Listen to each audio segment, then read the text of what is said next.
Hello, ladies and gentlemen, and welcome to episode number 186 of the Beyond the Ring with Big T WWE News and Rumors podcast here for today, Wednesday, April 24th, 2019.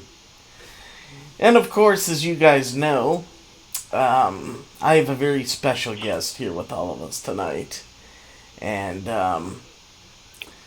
I gotta tell you, last time I had her on the show, it was a tremendous success, and I had a great time, and you guys had a great time, and we're having her back today, and I must tell you, out of all the guests that I have had on this podcast, as far as female guests and even the male guests, I gotta say that this woman right here is one of the very best, if not the very best guest to ever be on this podcast, and I'm so honored and privileged and pleasured to have her here with all of us again tonight. Ladies and gentlemen, I'd like to welcome to all of you the voice of Heart Legacy Wrestling. We have Miss Michelle Billington here with us tonight. Michelle, how are you doing? Wow, thank you so much for that introduction, and thank you for having me back on the show. I hope I live up to that intro. Hey, don't worry, you will. You did a tremendous job last time, and I was very, very happy with the interview. And I gotta tell you, I've been looking forward to this since we made this official a couple of days ago. I've been really looking forward to this and really excited. Oh, fantastic. Well, you know what? We had a lot to talk about the past, and because of WrestleMania, I can tell you about the present, and hopefully a little bit of something I learned about the future. Oh, that sounds great. Let's get into that. WrestleMania 35 week. I gotta say it was a fantastic time. I had a great time at WrestleMania, and I was able to go down there for one day. Sometimes I go down there for the whole week, but with this trip, the way WWE had the venues set up for me to try to do the commute every day, from New Jersey to Brooklyn, and with the long subway rides, and then I looked up prices for the cabs and the Ubers. Everything was very high priced, and the only thing that was pretty much reasonably priced was the train, but because of my condition, I would not have been able to walk all that way and do the subway. So I had to do one day this year, but it was a really good day. Well, I was fortunate enough to be riding on the wave of the Hart family, but I know what you mean about the prices. Like just for transportation, we were thinking about taking Ubers, and yeah, it would have been like $100 American just to get from our hotel to the MetLife arena. Luckily, we had WWE buses shuttling us around, and then my sister Julie Hart was her grandchildren. That we were actually, our whole purpose to go was to babysit Bret Hart's and Julie's grandchildren. I was the auntie nanny of a 6-month-old. So my nephew Dallas and his girlfriend have a baby.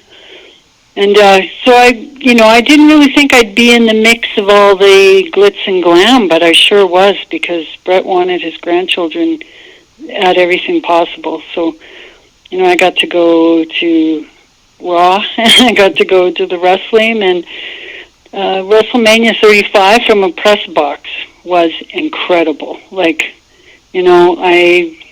Last time I was on your show, I was saying how much I just love my indie shows, which I still do. But goodness gracious, when you are looking out over 83,000 people, and they're chanting whoever's name, what a rush. That's all I can say. What a rush. We had a bird's eye view of everything. It's incredible, and I must say that skybox is incredible. I was up there actually after the show, because my one friend that I was telling you about, who's a photographer, and he does photography for the shows, he had to take me back to my hotel afterwards, and he had to stop by the press box to drop off some things to some people up there. And when I had my security escort with the wheelchair, when he called me, he's like, just have them bring you to the press box. And I went up to the press box. It was amazing. Yeah, the thing about it for us, though, was we weren't allowed any lights up there, so WWE had the sound and the lights off because they had done a light check the day before, and Vince didn't like how didn't want it to interfere with the visual. So I was like, okay, well, how are we supposed to, feed the baby or change the baby? There was a little bathroom in the back, and it was just totally dark in there, so we had our cell phones for flashlights, and it wasn't all glitz and glam. There's a little bit of suffering going on there. Yeah.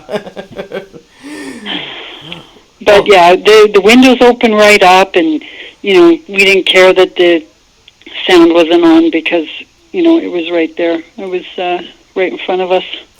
And you know what? It was actually a beautiful day. I know some people were pretty cold when it got to nighttime, but I was actually, I was pretty comfortable out there. Well, the wind was coming in with the windows wide open, but it wasn't a big deal. We're from Calgary, so, I was prepared for rain, and there was some heat there on the weekend. We went to Central Park, and we're roasting. So, I wore my leather jacket, and that was too hot. But I had my winter coat, and we had boots and toques and mittens, and so we were all good. We were there for the long haul. Oh, that's great. What was your highlight of the weekend? My highlight, I would have to say going to Raw. WrestleMania was fantastic, but we weren't backstage. Obviously, would have been too much to have all the family back there. I think Vince gave Brett 5 tickets, and we ended up needing like 25. And he's kind of used to that with the Hart family because it's not just family; it's also close friends. So it got larger than what they anticipated. But so I think way back when they started banning the Hart family from coming backstage because it was always like there's always a big crowd of people, not just a handful. So. But Raw, we got to go backstage because we went earlier, and it was just amazing to be backstage and where they were eating and sitting down, and Roman Reigns is having some chow, and Shawn Michaels, and then the Undertaker's talking to Bret, and it was just incredible. Oh, it's surreal to be backstage. Like I was backstage for the very first time. It was actually last month in March when WWE had the Fastlane pay-per-view in Cleveland, Ohio. And I went with my photographer friend, Mr. Bill Otten, and I went backstage with him, to get to the camera section. And being back there is amazing, and I was in catering, and they serve some really good food back there. Oh, we couldn't stop eating it. We had a couple of fussy eaters with the kids, but there was some kind of slow-cooked beef in a broth over rice, and the kids just wouldn't stop eating it. It was so good. My niece, she's 9? No, 7. Sorry, I'm getting her confused with my granddaughter, but my great niece, Kyra, Natty was taking her around to meet all the divas, and she's getting all the pictures, and she totally got the heart treatment, we call it, because she was just treated like a little princess wherever she went, and she got to walk out onto the ramp with Natty, because it was early in the afternoon, nobody was there, and there's just doing lighting check and stuff, and Kyra got to be a little diva with her, and she got to sit in a makeup chair, and the lady did her makeup for her, and she's so full of merch. She was all merched out. She had everybody's merch on. That is awesome. I got to shake hands with Shane McMahon and tell him, good match. Oh, that I gave him one of those. That match good match, Shane. Gave him my seal of approval for that bump he took. Oh, that was crazy. You know, that was a big Wasn't bump. it? It was incredible. I mean, Shane He had a black eye, too. Oh, he did? He did have a black eye? Yeah. Wow. He did. He was sporting a black eye on his left eye. Oh, so he really took a shot the hard way. Yeah, and he really liked his compliment. You could see, like, his eyes just lit up, and he's like, "Oh, do you think so?" Yeah. You know, I was like, "Yep, you did really well, Shane." I said, "When I met you, you were just a young man, and you're mature now, and taking over the company." Yeah, you know what? He's starting to. I think everybody is trying to be hands-on in the family now, you know, to be prepared to kind of take over, because I think Vince, I know next year he's got that XFL football league starting, so he might have to devote a lot of his time to that. Oh, he's going to do the football again? Yeah, he's starting that up in, they said sometime in 2020, so sometime next year he's starting up football again. No. I watched a couple of them. I don't know. It doesn't compare, right? It doesn't compare to WrestleMania. Yeah, exactly. You know what? Who'd watch it? The wrestling is the best part. Yeah. But I don't know why he would want to, you know, leave that formula. And he already tried that XFL, and it bombed. Yeah, well, you know, he's given it one more shot. We'll see if it works out for him this time. Well, I guess, and that is a part of his greatness, is that he's such a risk taker, and, you know, I guess he's got all the money to go for that, and good on him. Yeah. But this show was so good, and I was so leery about, 16 matches, and oh my God, it's going to go till midnight. But, they didn't disappoint. All the matches were so good. Oh, they did a wonderful job. Like, I gotta say, I was really critical of WrestleMania 34 last year. I felt that there was a lot of questionable decisions. I felt matches could have been better, but this year in New York, it was amazing. I mean, the way they started the show off, even everything was solid. Everything. I mean, I can't believe they started with the Universal title match, to be honest with you. Well, I heard that there was a bit of a dispute, and that Brock Lesnar was upset with Vince, and if he couldn't be on last, he'd be on first, and he changed the whole order of things. Like, you can tell Hulk Hogan was a little confused. Yeah, I noticed when it all that. started. Like, he looked confused, and I was going to get someone to verify that for me if that rumor was true. It actually is. I believe it's true because I have read on a few different, sites where I track wrestling. Yeah, I wanted it out of Brett's mouth, though. Like, I wanted Brett to verify that, so until I hear it from somebody that I know personally that, could validate that. So, yeah, I was trying to phone my nephew Bladeheart, and ask him if it was true. But it makes sense, and when you watch it, like Hulk Hogan is a little confused as to what's going on. I actually remember Blade when he was, I believe he was in the front row at WrestleMania 12 for the Iron Man match, and Brett put the sunglasses on him. Glasses. I remember. Yeah, and he used to walk out with Brett and Owen as well. With the sometimes he'd be carrying the Canada flag as a little boy, and he'd have Brett's glasses on and the black jacket. Oh, those were great times. Yeah, he still acts like a little boy when he's like in amongst all the wrestling, and he dyed his hair pink for the show. Cool. Just to represent. Well, the funny thing here is, as I have, so everybody could see, I actually have something to drink in my hand right now, but I put it in my WrestleMania 35 collector cup that has all the wrestlers on it, and this was a really well done cup that they put together. They did a great job on this. Yeah. All my paraphernalia was Brooklyn and New York, and I just couldn't get enough of that. Brought home T-shirts and hats, and I just loved it there. We stayed at the Brooklyn Marriott Hotel, and Vince must have booked the whole hotel because everybody was involved in the show, and it was just incredible because you could go downstairs for for breakfast, and there's Sheamus just chit-chatting, and wrestlers sitting down with their wives and kids, and it was amazing.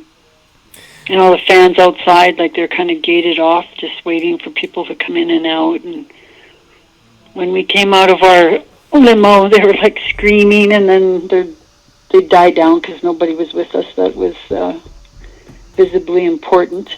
Yeah, you know how it's like it makes you feel like the paparazzi's after us. Yeah, the fans were great, though. They were so great.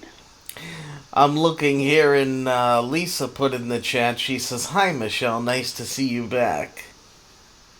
Oh, hi, Lisa. So we already have some people in here. I see. I had a feeling everybody would be happy to see you back on here. Yeah. So Friday night we got in on Friday, and right away the New York business started. We all got dropped off at different parts of the city because Blade had some artist he wanted to go see down by the pier, and Julie's kids all wanted to go to Times Square, and we went to a lovely restaurant on the harbor for supper. But just getting us into those three places, like that whole thing took like at least 2 hours in the traffic, and it's you're thinking, geez, that's only a 20-minute drive, but it's not, because I can't believe the traffic. And he's like, yeah, this is, the rush hour lasts until 10 o'clock at night. And I was like, what? Yeah. It was amazing. Yeah, even though we're, being chauffeured everywhere, it was a lot of sitting in the car, but I just love just looking at the city, like from a car window. It's such an iconic city. Like, everywhere I looked, I was like, I've seen that in a movie. I've seen JFK playing football right there. Jackie O was probably walking down this street. So we just loved it. It's an incredible city. And then Saturday we went to Central Park and John Lennon's memorial, and his where he died by the Dakotas, and walked along the park, and it was great. I went on a horse and buggy carriage ride. Have to do that when you're in Central Park. Oh yeah. Saw Trump Towers. Oh, you went Gave him the golden finger. You went by there, huh? Well, I stood in front of it. I posed for a picture with the middle finger up. Gotta have some attitude. Yeah, you gotta bring the Attitude Era back. Yeah. You gotta bring the Attitude Era back. We need it. Oh, but I gotta tell you, I'm thinking of other places too. I didn't get in there till Sunday. And I remember right when I got there was kind of hectic. It was kind of hectic. I got in, got to the hotel. I changed clothes right away, and then I stopped. Where did I stop to eat? I just stopped at a random Subway. Yeah. To get something to eat. And then I went straight to the arena, and I'll tell you, it was packed. It was packed solid.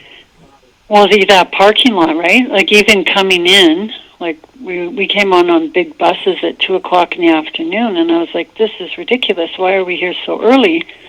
But, yeah, you have to be. Vince is like, this whole WrestleMania is a well-oiled machine. Like, it's incredible to watch. Like, just the organization and how everything's just set up. And they were, the clear bags, even before we left the hotel, they had us all, made sure that we didn't have anything like bags, that we couldn't carry bags in, and they had dogs sniffing us, making sure there's no bombs or anything, and yeah, it was amazing. Oh, you know what? They're all geared for this. They're all ready to go for this, and you know the amazing thing is, I think they might be planned for the next 2 years ahead. I know next year's Tampa, and then well, we're Natalie's family, Natalia, the Neidharts live there, so we're all planning to go down. Oh, that'll be a nice trip. Yeah, and by some miracle, if they inducted the Bulldogs into the Hall of Fame, it would just be amazing, wouldn't it? It would. Vince, if you're listening, it would be the perfect time to induct the Bulldogs. Oh, it would be. I hope Vince does it. I'm keeping my fingers crossed on that one. Yeah, you never know. But and we should talk about what happened at the Hall of Fame, because that was Saturday. Yes, and, that's a huge talking point. I mean, I've had people ask me a lot of things about it, and people, sending me stuff about it, and I even talked about it, and yes, that's a huge talking point. Yeah, so I wasn't there because Julie and I were watching the babies, and we actually took the kids to the Brooklyn Bridge, and then we brought them back for a nap and took them shopping, and I was bathing the baby, and meanwhile all this is going on, and they're trying to phone us, and my sister Julie left her phone in one of the other kids' hotel rooms, and we had all these cards for hotel rooms, and they all looked the same. They all said WrestleMania, and we were getting them mixed up. So anyway, her phone got left in one of the kids' rooms, and we're like, oh, it doesn't matter, I still have my phone, and goodness, they could call us if they need us. But I guess they were phoning her phone off the hook, couldn't get a hold of us to tell us that Brett's okay in case we were watching it. But, I was bathing the baby, and when I did finally answer it, it was all over. But my niece, it was 2 hours later, and she was still, really shaken by it, because she said, Auntie, somebody attacked my dad. Like, that's just what she blurted out, and I was like, what? And I just started crying. I'm like, oh my God, all I could think of was John Lennon. I was just in my head, I was thinking, Brett got John Lennon. And I was like, what happened? And she goes, he's okay, he's at the hospital. And I'm still in my mind, she didn't tell me what happened yet. And your mind just plays tricks on you. And I just thought, oh, he got stabbed, or he was shot, or what happened? Yeah. But from their viewpoint, they were like 11 rows behind the ring. So okay. they were looking from behind, so she couldn't tell what happened to her dad. She just knew a man came and grabbed him and pulled him down, and everybody was jumping on him, and she didn't know if he was getting stabbed. And they were in the middle of this 11th row. So my nephews couldn't get out because they were struggling to get out of there to help Brett. My nephew Harry was on the end of the row, so he got there first. But there's other people there as well, like Travis Brown, I think, and Dash were there and throwing some punches, and Harry got some really good shots to the head, I saw, and after they were taking him away, then Blade and Dallas got to the guy, but then they were pushing, trying to control the situation best they could.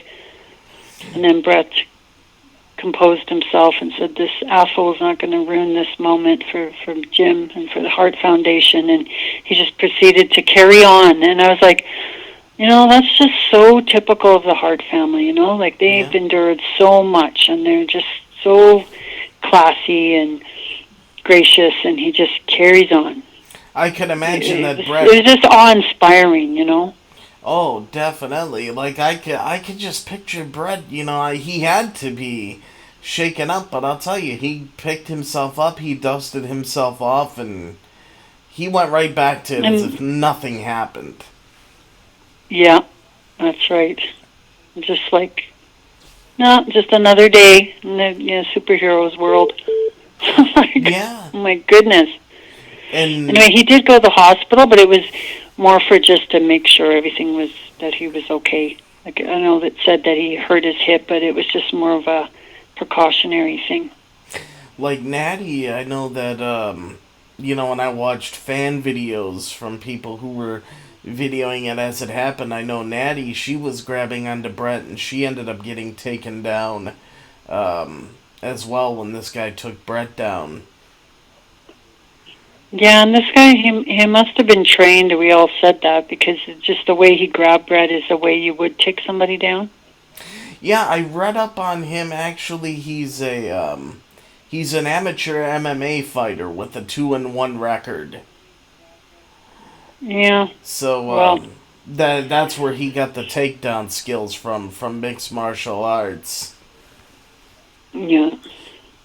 But it's like Well, he got his little minute of fame there, I guess. Not the kind of fame people would want, but but it's very frightening. And after that, Vince was he just upped the security, and even myself, I didn't post anything on where we were or what we were doing because I had that fear that okay, so this guy turns out to be just a little bit of a quack.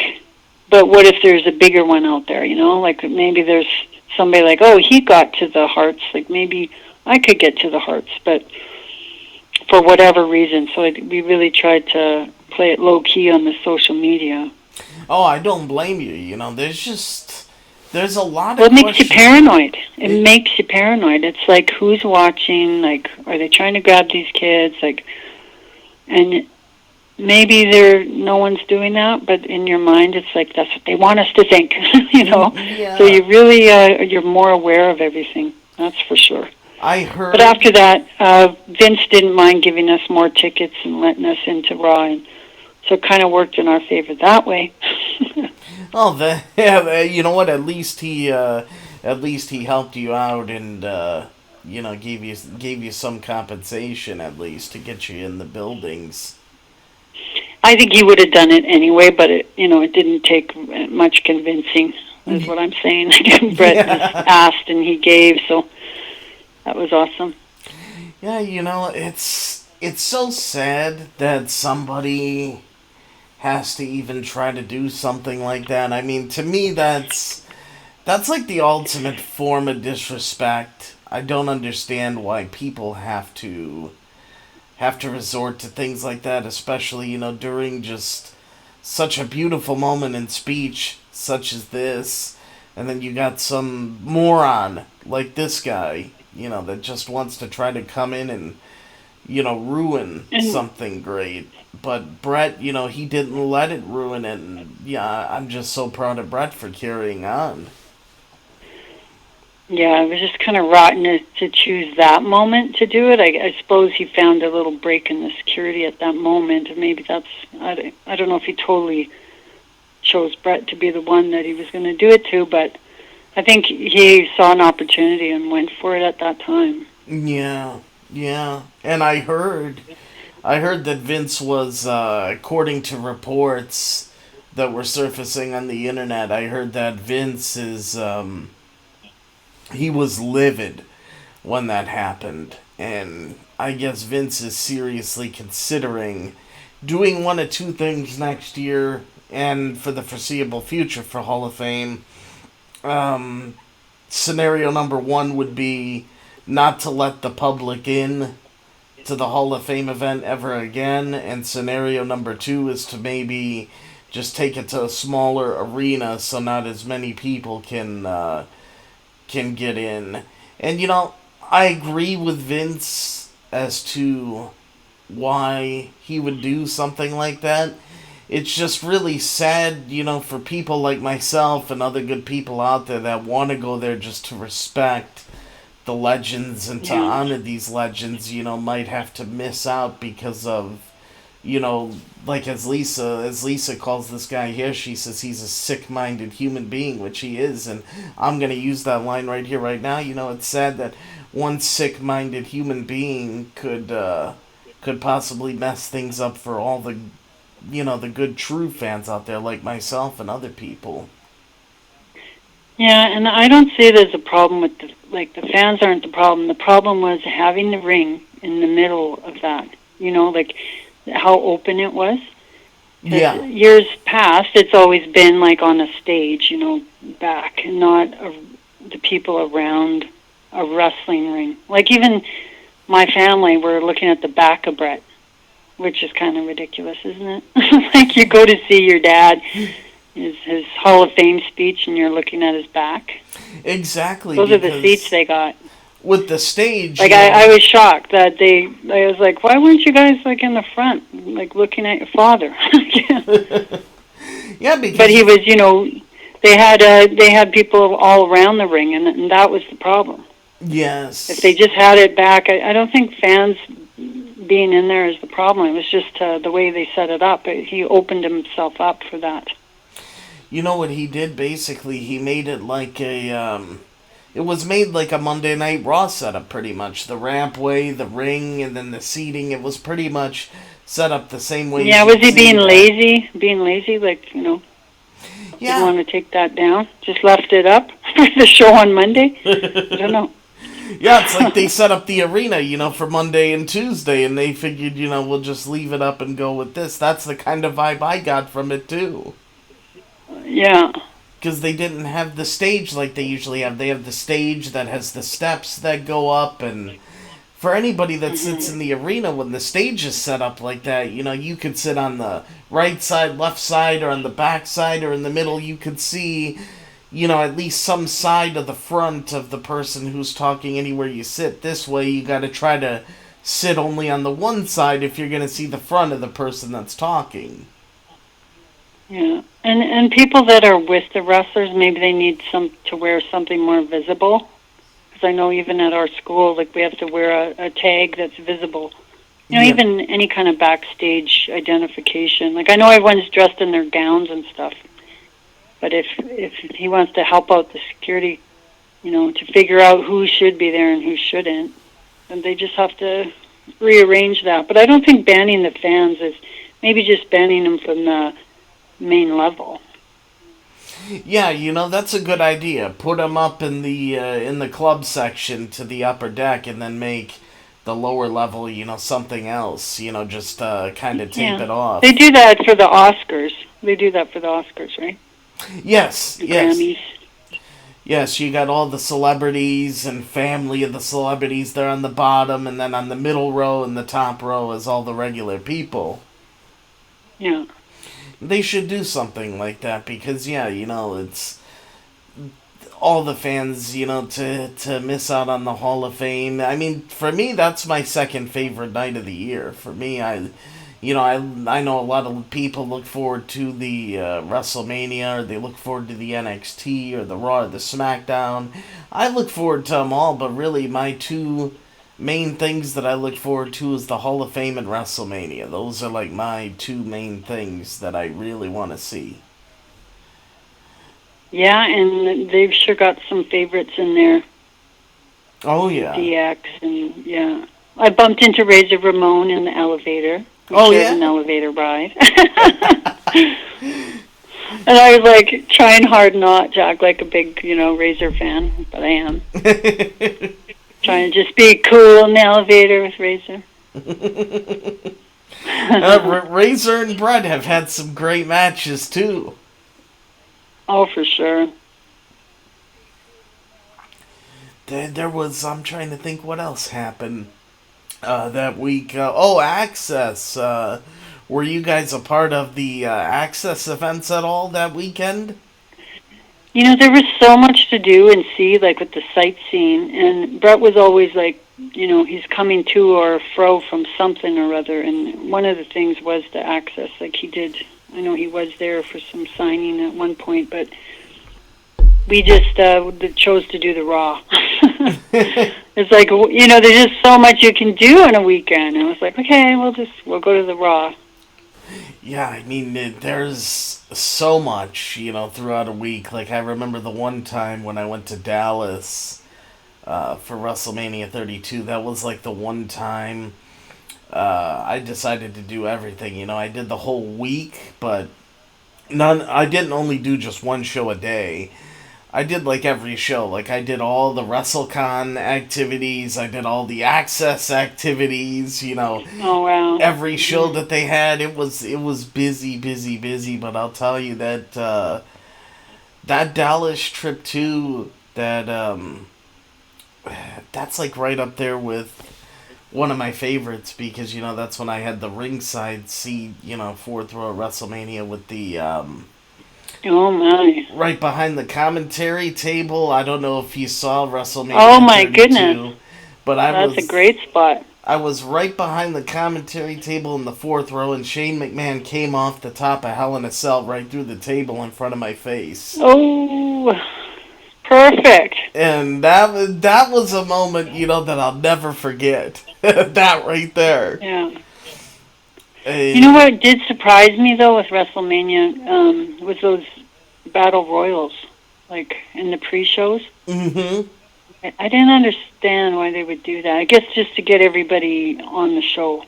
Yeah, that's what they've been doing now for, I believe, like the past 5 or 6 years. They've been doing that at WrestleMania, having the battle royals, and yeah, I believe you hit the nail right on the head. For everybody that doesn't have like a main card matchup, they use those battle royals to get the remaining talent in there just to give them something.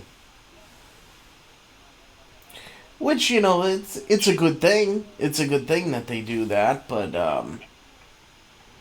It's just hard to follow, like when you're,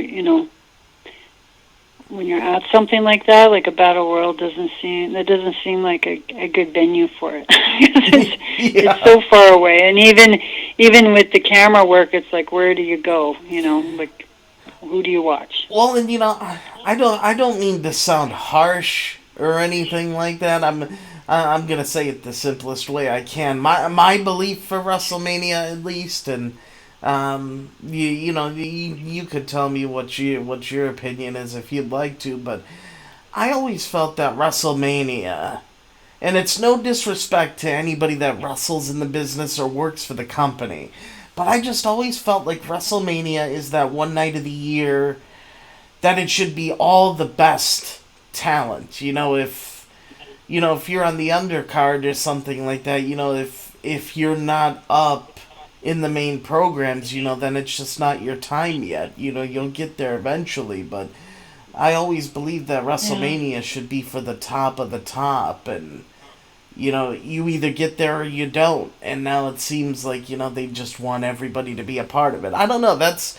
kind of just how I feel about it. It's a part of society too. With even at school where kids don't compete, kids don't lose, everybody wins, everybody gets a medal, trophy for participation, trophies, and it's like we're creating a huge culture of people that feel entitled to everything, right? Yeah, you're right. And I like even in my gym class, I'm like training these kids in kindergarten, grade 1, 2, and 3, how to lose with grace. I was like, that's the best lesson, and to pick yourself up and try it again. Because guess what? You're going to lose more than you're going to win.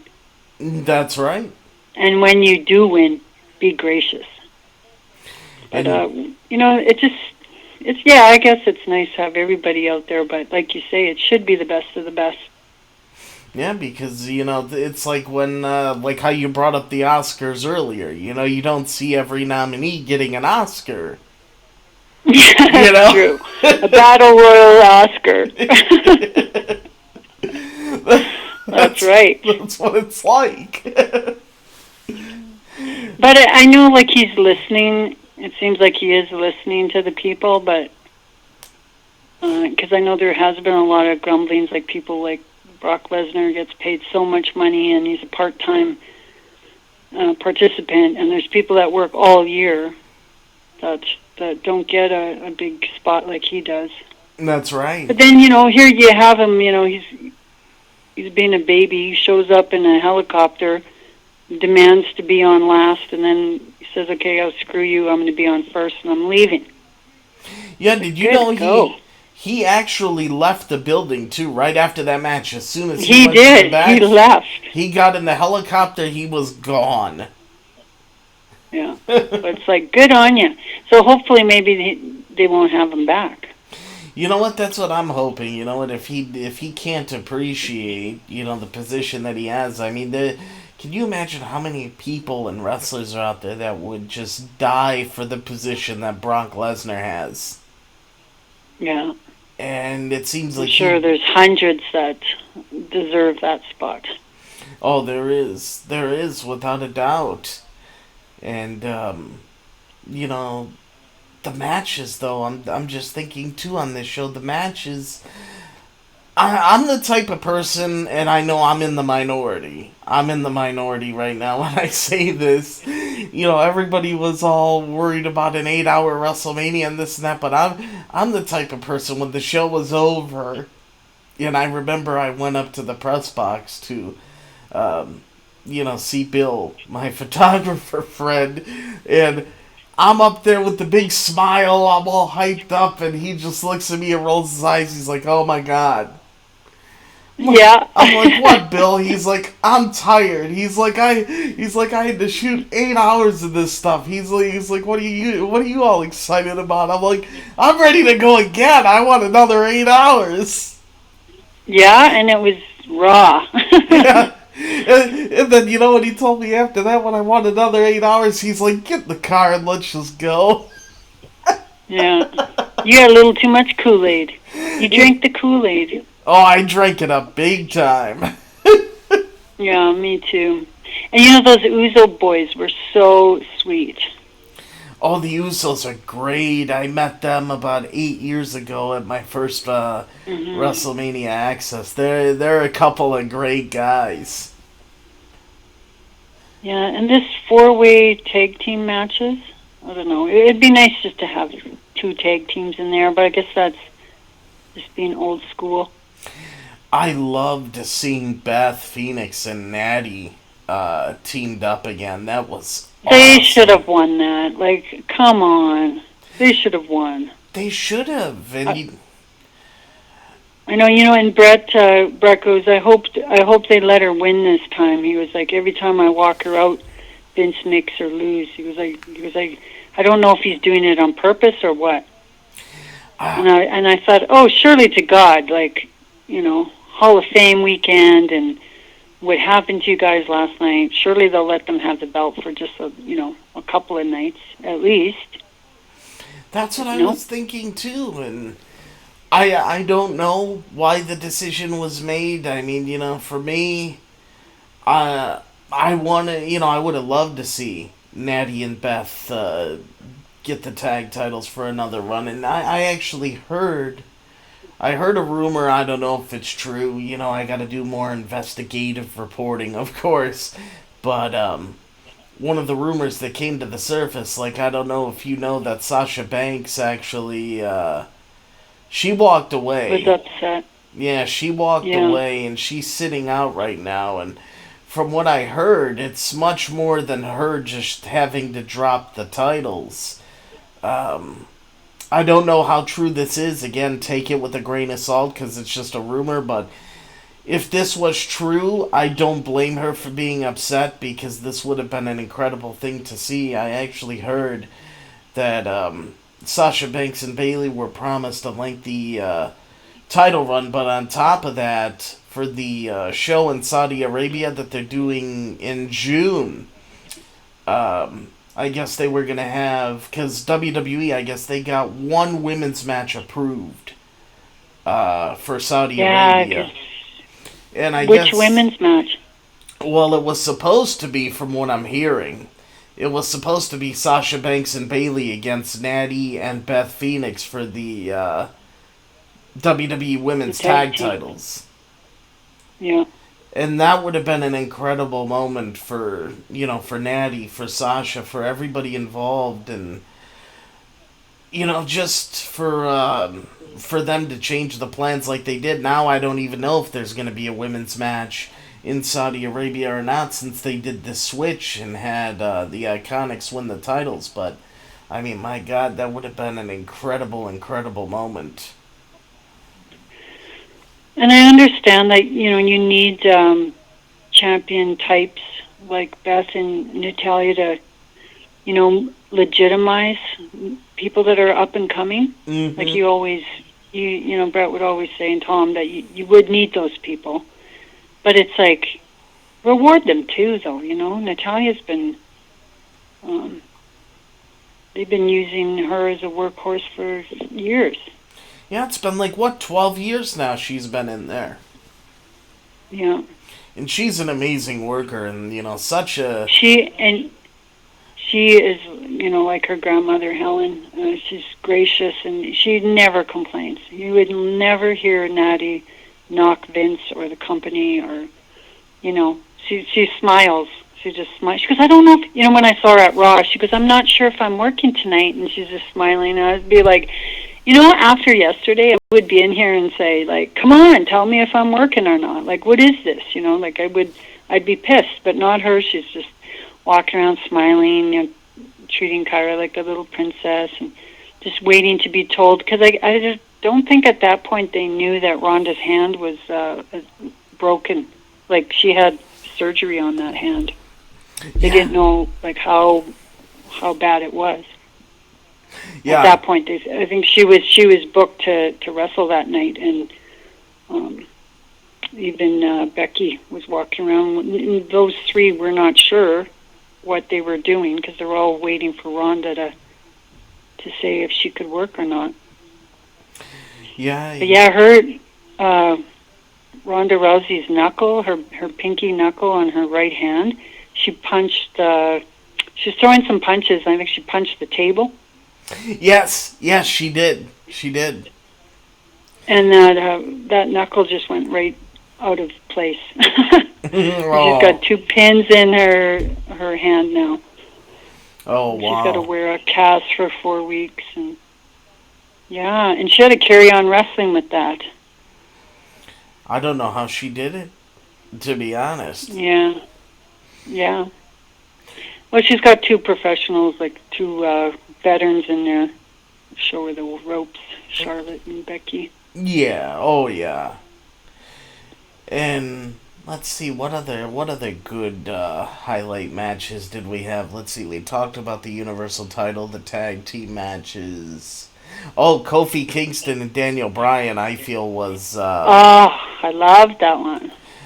That to me... Kobe Mania. Yeah. That was the greatest WrestleMania match I believe that I've seen in within the past decade. It was a really good match. It had a lot of heart too. Kofi was he was the crowd really wanted him over. It was so euphoric when he won. The crowd energy. And what a role model. What a role model. And I think somebody, who was that? Was Superstar Billy Graham posted some stupid comment that he needs to gain some weight to be the heavyweight champion or some bullshit. And I was like, okay, that's the past. And, there's so many people dead because of that mentality. Yeah. I think he said get on a steroid diet or something. He said you need to get on the juice. Oh, my goodness. It was ridiculous, and I'm like, oh, my God, Billy, why? Why? I know. Well, maybe he does have a little brain damage, right? It seems like quite a bit of wrestlers from that time period actually do, because they would wrestle with concussions. And they wouldn't think anything of just carrying on, Yeah, with concussions. I don't even think you complain about it. You're just like, I saw stars. That's all they would say. Yeah, and then they just go out there the next night and they do it again. That's right. But yeah, it was so emotional, and and I'm just so happy for him. And Brett was very pleased. Said it was well deserved, and you could see Kofi really liked that. The only thing was blessing. Oh, I'm sorry. I didn't mean to cut you off. I was just thinking. The only thing was, I don't know if you heard anything on this, but for me, I was excited to see it no matter what. You know, it didn't take anything away for it from me, but there was one thing that was evident. Um, when they brought up the table with the title underneath it, and they tried to put Daniel Bryan's title on over it, I'm like, alright, they got a belt under there. I'm like, Kofi's winning, and then about 5 minutes later, I get an alert on my phone, and I check the news, and WWEshop.com, right before the match even started, they listed a T-shirt for sale that's like, you know, that T-shirt that Big E took out of the box for Kofi winning the championship. They were already selling that on their site before the match even started. I'm like, well, Kofi... Hey, well, it shouldn't matter. If you drank the Kool-Aid, that stuff shouldn't matter. Exactly. You just suspend reality. Exactly. It's a good theater, you know? I still enjoyed it. You know, I know a lot of people, they were upset about it, but me, I'm like, hey, he's winning. This is great. All right, now I want to see how he's going to win. Yeah, you know, and then, you know, when you find little mistakes like that, it just makes you feel that much more important and smarter. It does. It does. Yeah. You know what else was beautiful? How they lit up the Empire State Building with the matches. You know, like how they showed from inside the arena, like when Kofi's match was coming up, how they had that graphic of Daniel Bryan and Kofi Kingston on the Empire State Building, and yeah, I couldn't believe. Well, you know, that light show was unbelievable. Like even right from the start with the pyro and when Hulk Hogan came out and the fireworks, and I was like, this is unbelievable. And you know, I think the last WrestleMania I went to was just, I think it was in Chicago. Indiana. So that was, let's see, Chicago. That was. We're talking years ago. I don't think we had any pyro back then, and. There actually, if it was the WrestleMania I'm thinking of, there was pyro, but not fireworks to the extent that they have today. Would it have happened to be WrestleMania 22 in the Allstate Arena in the same weekend when Brett got inducted in the Hall of Fame? No, it was way before that. It must have been Indiana. I think I got it. It was Indiana. Indianapolis, that's where it was. That's the Hoosier Dome where Ric Flair and Macho Man fought for the title, and then Hogan fought Sid Justice. Yeah. That was WrestleMania 8. Yeah, so anyway, the last WrestleMania I went to compared to the one that I saw is way different. Like, the production, like, has been exponential on what goes into it now. You know, from the gear to everything. It's amazing. It really is amazing. It takes your breath away. And, you know, I said to myself, I'm like, who needs Disney World? I'm like, that ain't the happiest place on earth. I'm like, WrestleMania is the happiest place on earth. And, you know, even driving up and seeing, you know, in the parking lot when people are having the parties out there and the tailgate parties and the fans lining up for merch and tickets, and there was just such joy just being in the parking lot was exciting. Yeah. It gets you really hyped up. It does. Yeah. See, now me, my main concern, you know, before going into the show, you know, go figure, when my wheelchair escort came, you know, and they checked my bag, and the funny thing is, my escort noticed right off the bat, he's like, I couldn't help but notice your cigarettes in your bag. He's like, you wanna stop, you know, somewhere outside the arena and have a couple cigarettes before you go in because it's going to be a long show. I'm like, actually, I was about to ask you that. Yeah. I'm like, yeah, all right, let's get the cigarette break done, and then I'm going to do my bathroom break because, see, for me, when I go to WrestleMania, too, I I try not to get up and go to the bathroom during the show. I get it done beforehand, and I just sit there the whole time because I don't want to miss anything. This was what, 7.5, 7.5 hours? Yeah. Is that right? Yeah, 7.5 hours. Oh my goodness, so long. But it didn't seem that long. No, it actually went really fast. It really did. Like, I've sat through 3-hour Monday Night Raws that seemed longer than this. I mean, this went really fast. Because it was so good. Hey, did you see Batista trip up getting into the ring? I felt bad for him there. Yes, I was like, oh my god. I'm like, he fell. He actually fell. And I remember... It's like when the model falls on the runway. It's like, oh no, that poor thing.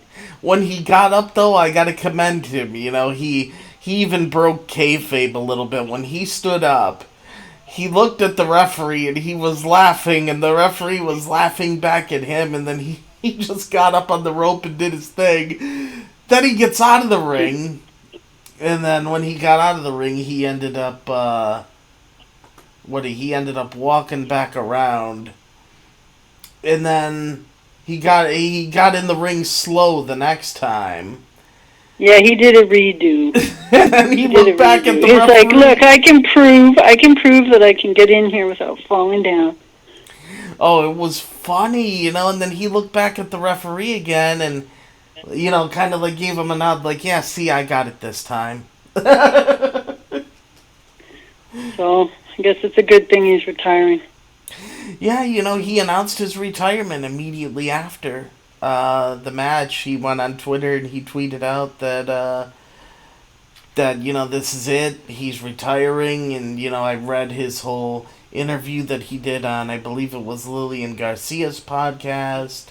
You know, that he wanted this match so badly because... And it goes to show you Batista... He's a true professional because I really respected him even more than I already did after this. His reasoning why he wanted Triple H so badly for his last match is because he said Triple H helped his career along and helped him build, you know, and become what he is today. And he said he wanted, you know, for Triple H put him over, you know, 3 times. And he said he always wanted to return the favor, even though Triple H is already a made man. He wanted to end his career, you know, laying on his back, doing the favors for Triple H as a thank you. Yeah, passing the torch, although he doesn't need to. Yeah, but, I was like, you know what, that's a really nice thing to do. And that you know what, I liked it. I liked the match. I thought it was, it took me back a little bit to the old no holds barred street fight days, you know, in the Attitude Era again. Yeah, and I love those kinds of matches, and I like it how it was all a bit of everything, and I think that's what has been missing, some of the old school ways. Yeah, and it's so great when it always does pop up from time to time again. Yeah, because then it's a novelty. It's not done consistently. Yes. Not all the time. Exactly. Let's see. And so Kurt Angle also had his farewell match. Yeah, Kurt Angle. I actually thought he was going to win. You know, surprisingly. Yeah. I actually thought he would win, even though the time-honored tradition is to put the next person over. But for me, I was like, I don't know if Baron Corbin's ready yet to be that kind of main event guy. I'm like, Kurt might actually win this, but Kurt ended up doing the honors. Yeah, and again, that legitimizes him, right, Corbin? Yeah. Yeah, now he always has that on his resume. Yeah, if they use him properly.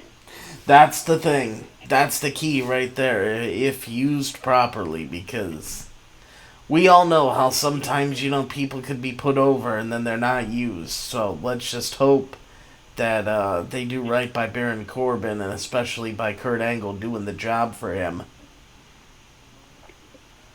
Yeah, and then what do you think of Becky having the 2 belts and that whole, a controversy that now we can say belts. That she won the women's championship belt. I was so Vince happy. had that banned. You couldn't say the word belt. It's a championship title, not a belt. And it's like, gee, okay.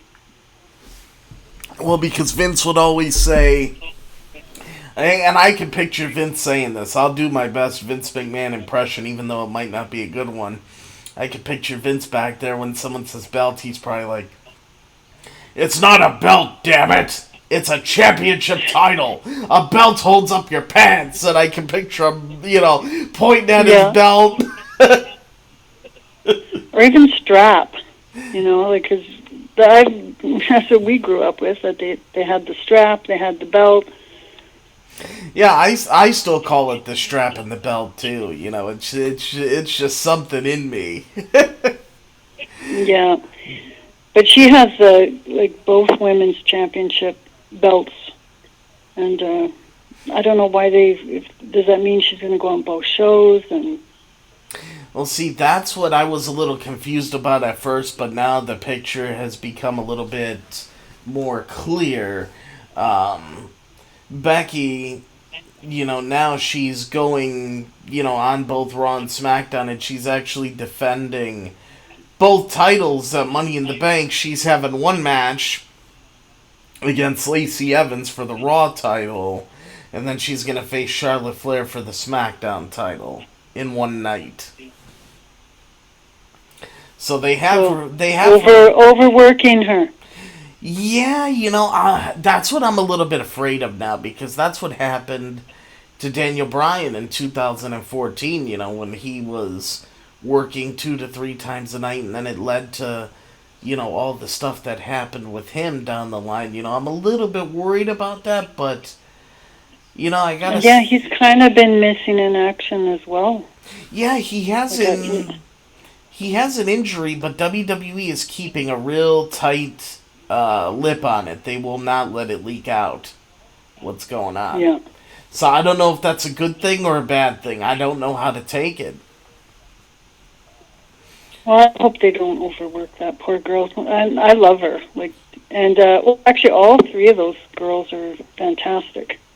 Met them backstage, and they're all very approachable and personable. And yeah, and took pictures. Oh, you did? Yes. Nice. When I was younger, I was always like, Tom would be. He was of the same thinking. He was like, you don't act like a wrestling fan when you're backstage, and you don't, ask for pictures, because they're there just to do their job. They're not there to to sell their gimmick to you and take pictures. But now that I'm older, I'm like, all the goddamn pictures I missed taking because I listened to him. I was like, I'm getting my pictures. And, they don't mind getting their picture taken. Like, they're in the business. That's the same thing that my photographer friend told me. He's like, now don't. He's like, what? He's like, rule of thumb. As we were walking, to go in the backstage area in Cleveland, he's like, all right, now rule of thumb. He's like, don't be a mark. He's like, just be cool. Yeah, you got to be cool. And that's what, when I was in the elevator with Razor Ramon, in my head, I kept saying, be cool. I was thinking, what am I going to say to him? What am I going to... And he's just like, what floor? And I was like, 2. I was like, say something smart and funny. But no, I couldn't. See, you have that same mentality that I have, it's like, when I'm around them, it's like I still mark out on the inside, but I play it cool on the outside, Yes. I'm just, I was just a cool cookie on the outside. It's just... But I mark out for people like Sheamus. Yes. Oh, my God. These young ones, I don't know them that well, so... I see here that I didn't mark out. Lisa's happy about Becky having 2 belts. Oh, I love that she has 2 belts. I just don't know, what they were thinking, and if they're like going to like overexpose her, because that can also be a problem. Yes. It's like she's so hot right now, and overexposing her is not a good idea either. Exactly, and you know what I would do? You know what I would do if I was in Vince's shoes? Because really, they can do this if you look at it realistically. I would merge the divisions together and have one women's title and have the women's champ. She can go on both shows, and then whoever she's in a rivalry with, say if it's someone from SmackDown, then she just appears on SmackDown. If she ends up in a rivalry with somebody from Raw, then you move her over to Raw, but just have one division, one title. I think that would be best served for the women's division at this point. I think right now there's too many titles, and I don't know if there's enough main event women. That confused me too. I was like, there's so many titles, and like, they can lose their meaning when there's so many. That's what I've been which one is the main one? Which one is, which one is the belt? Yeah, because there's honestly, so many, it loses the meaning of it. Yeah, you don't even know which women's title is more prestigious. You don't know which men's title is more prestigious because, it seems like now when you win a championship, you can't say, that you're on top, because if you look at it, okay, Kofi Kingston has the WWE title, but if he looks next to him, there's Seth Rollins with the Universal title. Well, who's the number one guy? Yeah, and I was looking at it like, which belt did Brett have? Which one was, how Brett's belt, the old belt? Oh, the Winged Eagle? I guess it'd Eagle? be the Kofi's one. The original, like the WWE title. The heavyweight title. Yeah. That's the one Kofi has, right? Yes. He's got the WWE. And the Universal title is something new. But is it bigger? One. That's the new one. Is it bigger because it's a universe? You know what? I think they treat it as a little bit bigger title because it's on Raw, and probably because they use the term WWE Universe. But the title that Kofi has, that's the title that Brett carried, and everybody beforehand, and. To me that's the one that is the main title, but I don't know if that's how they're marketing it now, Yeah, I get real confused. And that's a danger, because that takes the meaning away from it. It really does. And they got to be careful with it. For me, honestly, I think wrestling is better when you have one brand, I know they're trying to make Raw, SmackDown, but really, you could have all the superstars wrestle on both shows like they did back in the day, and I just think it was better back then, and you had one title for every division, and because if you look at it with how they're really booking things, I mean, they don't have Raw and SmackDown go to war and compete against each other, so why are they their own entities? I don't understand. Yeah, I suppose it's the touring. Like, they must tour Raw and they tour SmackDown on two different tours, right? Yeah, they're weekend two different house shows are on the road. Yeah, they do Raw on Monday, SmackDown on Tuesday, and then on the weekends, I know they have Raw and SmackDown house shows. So that's probably... And that's why. It brings in more revenue. And, that's, as a big company, I mean, I can't blame them. You gotta look at, what you can do to bring in the most revenue for your business, but you also want to make sure that you don't hurt anything either. Yeah, and that future thing, that's what that can harm. It's like taking away the meaning of those belts can be harmful in the future. Like, not right now. It seems to be working fine, but... Yeah, they just got to watch out down the line, if things start to change. But I look at I was hoping that little Japanese girl, Asuka. Oh, Asuka? Asuka. Yep. Yeah, I was hoping that she would have won that Battle Royal. 'Cause I just thought, you took the title off her, and now she just got lost in that shuffle. Yeah. She certainly has a lot of potential, and she's charismatic and such a good worker. Oh, I like her a lot. And well, other than Natalia and Beth Phoenix, I thought she was like one of the best lady wrestlers there. Oh, I agree. And now what I would do, I look at the Raw Women's Division, and now that I really look at what Raw has, Becky's on top with the title right now, one of the titles, but if I look at the Raw division, they got women like Lacey Evans, who's new.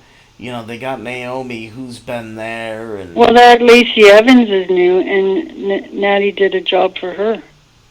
Yeah. Like Natty, and that's what I was saying too about how someone like Natty's caliber putting over somebody new to legitimize this girl, this Lacey girl. Yeah. So why do they keep doing that to Natty? They couldn't just give her the belt, the tag team belt. Exactly. She should have had the tag team belt with Beth, or even now, when Becky loses, I would say when Becky loses the Raw title, with the women that are there on Raw, but, I feel that Natty is the best one there. I can only imagine what Natty and Becky can do in a singles match, and if you give Natty the title, that would be incredible. That would be a huge feather in Natty's cap for her career. I must say, though, that I was so impressed that Vince, had this women's match as the triple threat match for the main event. That's incredible. How did you feel, being a woman, there with your granddaughters and your nieces and, Well, coming from a wrestling family, and even when Bronwyn was born, it was kind of like everybody wants you to have that son so that they can pass on the skills, right, to the son. But, when we did have all the girls, we're just like, girls can wrestle too. Like, we had Wendy Richter come through there, like, Moolah, like, it's not like we didn't have these amazing women wrestlers. Mae West, like, come through Calgary, but Stu didn't allow the girls downstairs in the gym. Helen had never even stepped foot in the wrestling. Like, seeing Helen at the matches for Brett was incredible, because she never went to wrestling. Ever. Not once did she go to wrestling.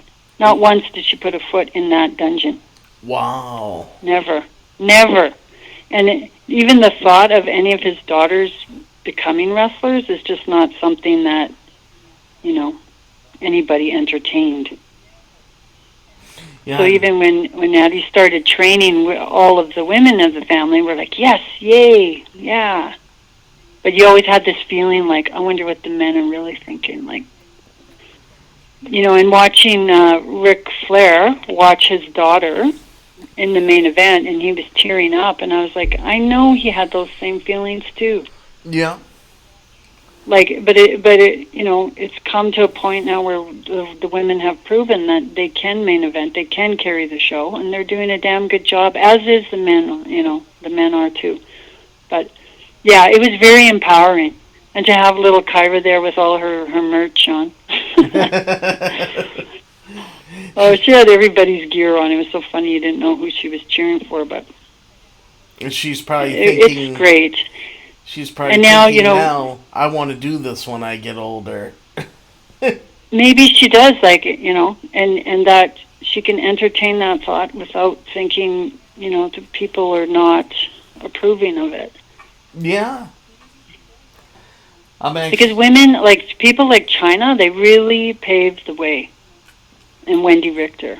Do you remember Wendy? Yes, I remember her. She was inducted in the Hall of Fame the same year Stu was. The same year Stu was.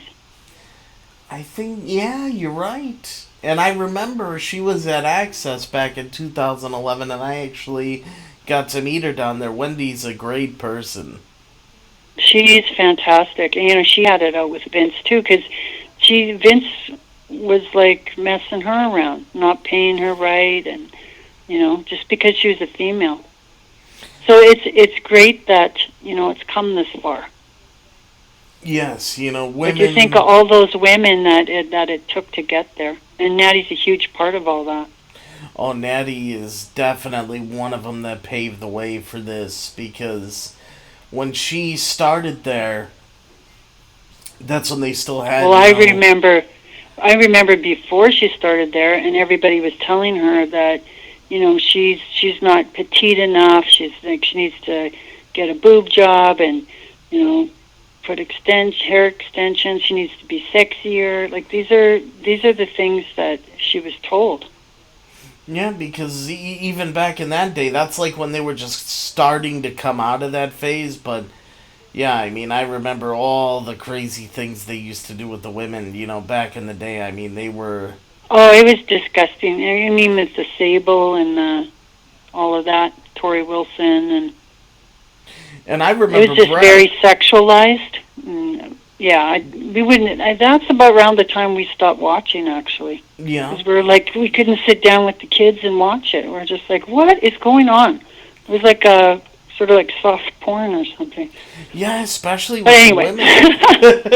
I said I wouldn't talk about the past. You got me talking about the past. We got there somehow. I know. Well, hallelujah. It's not like that now. It's just a little too much sunshine and rainbows, isn't it? There's a little bit of attitude missing, and I think Shawn Michaels was quoted in somewhere in an interview saying it's too squeaky clean. Like, it's missing some of that. Yeah, Attitude Era. You don't need it as over the top as it was. You just need to find it right in the middle. Find that happy medium with that. You could have it a little bit clean, but also have a little bit edgy. Yeah. Well, there's less gray. A good guy, bad guy. David and Goliath. It's an old time proven recipe. Yeah. Good versus evil. I'm looking right That's here. That's what we want. That's what we've always wanted. Yeah. And sometimes we want our good guy to be slightly evil to beat the evil guy. Yes. I'm looking here, actually. I got a few little souvenirs I got from the hotel. I think you mentioned these earlier. My hotel room key, right here so everybody can see. That's a WrestleMania 35 hotel room key. And on the back it had the day and the date at MetLife Stadium. I'll tell you, I love this room key. I really do love this room key. I'm glad I got to keep it for a souvenir. And I came home with 3 of them because I had an extra key for all these people with kids that I was babysitting, so I had to get in and out of people's rooms. And then so I came home with 3 of them. I gave one to one of my wrestling friends, and he just loves it. It's going to be a good luck charm for him. Did you end up getting one of the right here I'm showing in the camera, but I'll tell you what it is. It's a WrestleMania, like a pin-on, like a little button, that you pin on your shirt. They had these at my hotel. No, I got the clear bag. Clear bag, the WWE bag, because we weren't allowed our purses So I got that. And then we got a lot of T-shirts too. I ordered a special, because you can do this with your tickets now. I'm going to take it out of my ticket holder. I got a special souvenir collector ticket that I want to show to everybody. Because now when you order these tickets, you have an option. Do you want the special collector's ticket or do you want the regular one? Well, I opted to get the special collector's ticket, and this thing is, as you can see, it's got the 3D effect on it, and then on the back it has, the name of the show, and then your seating and everything where you are, but it's wonderful. Well, my nephew borrowed mine because he wanted to leave to go and get a drink out on the main floor. So I gave him my ticket because he didn't know where he put his, and I said, make sure you give it back to me and don't crinkle it. And I haven't seen it since. So Blade Hart, you owe Auntie her WrestleMania ticket back, please. Did you have one of those collector tickets too? No, they just, whatever ticket it was a comp press box. Okay. Ticket. I'm sure it wasn't what you got. It was one of those tickets we wrestled out of Vince's arm, you know. We wrestled them down, got some more tickets because we only had 5. Well, it was funny because we were stuck outside for at least an hour when Brett was inside, so he couldn't come help us, but they were giving us grief about the stroller, like we had the stroller for the baby, and they're saying you can't take the baby in a car seat, otherwise you have to get another ticket, and they're like, you know, who are you anyway? Who said you could do this? And he pointed up to a poster and he goes, that's my dad, Bret Hart. Like this is his grandchild.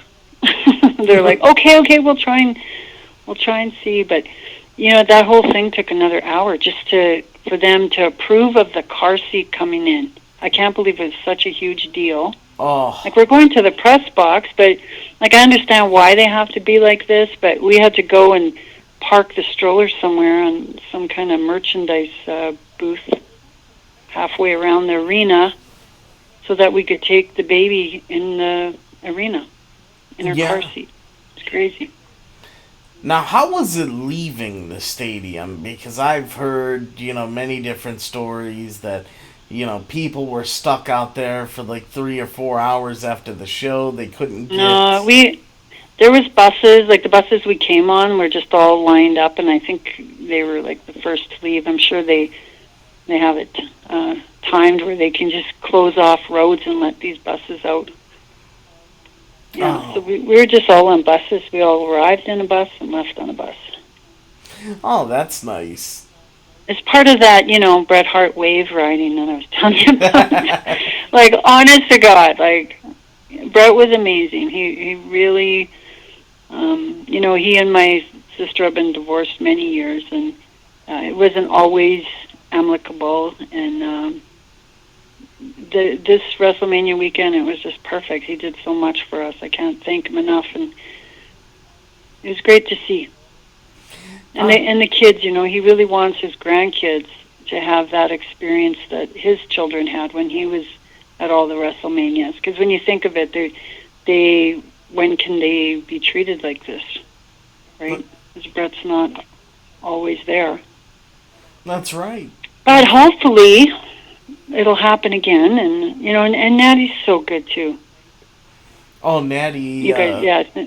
Natty is Natalia. We call her Natty. She's always been Natty. And her name's Natalie. She's so wonderful. I got to meet her, you know, a couple times too, and each time I met her, you know, just wonderful. Just like with Brad too, and even TJ Tyson Kidd, I met him a couple times.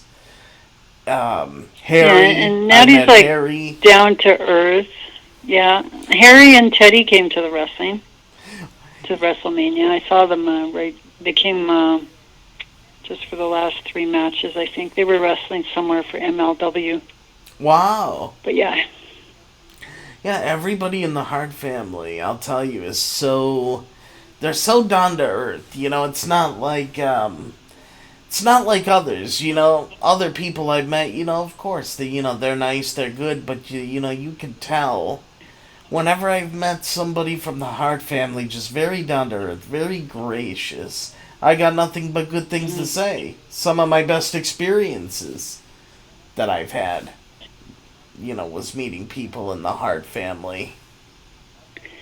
Yeah, and I think it's because it's ingrained in them, like, from day one, like, their father's livelihood was wrestling, and that comes straight from wrestling fans.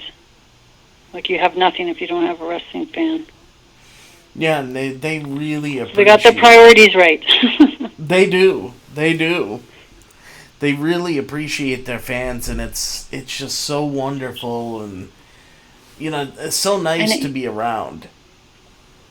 Yeah, and I don't know if you know this either, but I think people do, that Bret and his sister Allie, the one that was married to Jim Neidhart, they haven't always gotten along. And they're, after Owen died, the families really separated on just this side or that side. And I think over the years, Ellie has always been so feisty. Like out of all the sisters, she's the one that's the most vocal, and she speaks her mind, and she'll always stick up for the underdog. So when Brett's, was saying this or that about another sibling, Ellie was always the one rising to their defense. So for when Jim passed away, they were not on good terms, Ellie and Bret. Mm-hmm. And Natty wanted Bret to deliver the eulogy for Jim, and Bret was like, I don't want to go there. Like, Ellie's going to tell me off. Can you believe it? That's, the hitman's worried that he's going to get told off by his older sister. Because Bret was born right in between Georgia and Ellie. He was the kid that nobody paid attention to because there was he came after these girls because Helen had all these sons, and then she finally had this beautiful daughter, Ellie. And then Bret was born. And then she had another beautiful daughter, Georgia. So Bret was kind of just in the middle of these girls that Helen waited so long for, that he kind of was the guy that they just never really bothered with. They never... And it was almost a good thing, because he worked so hard to trying to please and prove to them that he was somebody to notice, right? Yeah, exactly. It worked in his favor. The amateur wrestling, even getting into wrestling, it was all... His older brothers were into it, and they were, well established and going to Japan. And Bret was just like the little brother that, okay, yeah, that's good, Bret. But, Ellie always, she kept him in his place. And so to see them back together and being respectful to each other and just rising above all the pettiness, really. Because in the end, they both lost their little brother, right? Yeah. And they lost more than that. They lost their parents. They lost an older brother, Dean. They lost a nephew to flesh-eating disease. The amount of things the Hart family has been through is incredible, that, and they're still able to persevere and move forward. And then even speaking to Ellie about Jim and how he passed, and, he was suffering from dementia. Wow. It was getting worse. When he did go, she said it was almost like a blessing because, he was really getting... It was difficult. If you can imagine looking after a 300-pound toddler. Yeah. Even when he collapsed, the ambulance told Ellie to turn him over, and she's like, I can't even budge him. He's 300 pounds. They said, roll him over onto his back. Oh, I could imagine he hit the her. Wall. I could imagine. She couldn't budge him, and then when the ambulance people came, they couldn't budge him. They couldn't even, get him on the stretcher, and, he had already died. She feels like he just, he went instant. It was instant. And she feels it was a blessing, and it was his time, and, Now, was his dementia... dementia... So she's so strong, and she's a big part of the Diva show now, and helping Natty when Natty comes off the road, and kind of being like a bit of a momager for her. I think Natty gives her that role, keep her busy. Yeah. Now but that's what was great to see too, was to see Ellie and Bret, getting along and being brother and sister again, and just the whole family united, like Teddy and Harry and my nieces and nephews. It was great. Oh, you can't get much better than that. Yeah, and that's what we wanted to happen again for WrestleMania 36. Yeah. Now, Jim was, I take it at least by assumption, Was his dementia caused by, of course, his careers and all the his career and all the concussions? I don't know if they looked into that. And I might be confusing it with Alzheimer's, but it was one of those anyway. But that's what I thought. Was it, CTE? Yeah.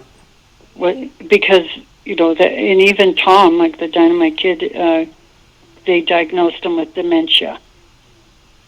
But it must have been CTE, so... Because CTE has the same symptoms as dementia and Alzheimer's, both of them. That's right.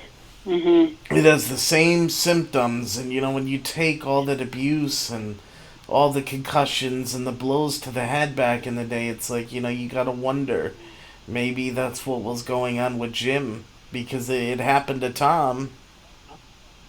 Yeah, that's right. So, I mean, it's it's sad. I mean, when you really look at it, wrestling is just so much more than just wrestling. These people they really gave their lives for us. Yeah, and that's why I'm glad that they are being so cognizant of Daniel Bryan, and they are checking him every single time he wrestles. So maybe they are being overly protective, but it's probably a good thing. Yeah, maybe that's why they're not telling us what's wrong with him, because maybe they're just being, cautious. And in this day and age, you know what? It's not a bad thing. It's something you actually have to take into consideration, because we don't want to lose, another wrestler, early in life due to something that could be prevented. Yeah, that's right. And it's, they really do give their lives for this, though, at the end of the day, and it's an amazing sacrifice, the professional wrestling business. It really is. Because even if you're not sacrificing your health, you're sacrificing the time away, from your family and, just everything. It's... Yeah, and that's the good thing about, Batista and Kurt Angle, like, they're retiring. They look like they could still wrestle for 10 more years, but they don't need to. They've established their names, and, I know Brett goes to autograph signings, and he's paid to sit on the stage and people ask him questions, and he's paid quite well, and he's paid probably more than he was paid wrestling for one night. The amount of money he makes at these autograph sessions. Wow. So it's like, why not? So they say retired, but they're making money in other ways that is not damaging to their body, and and so be it. They deserve it.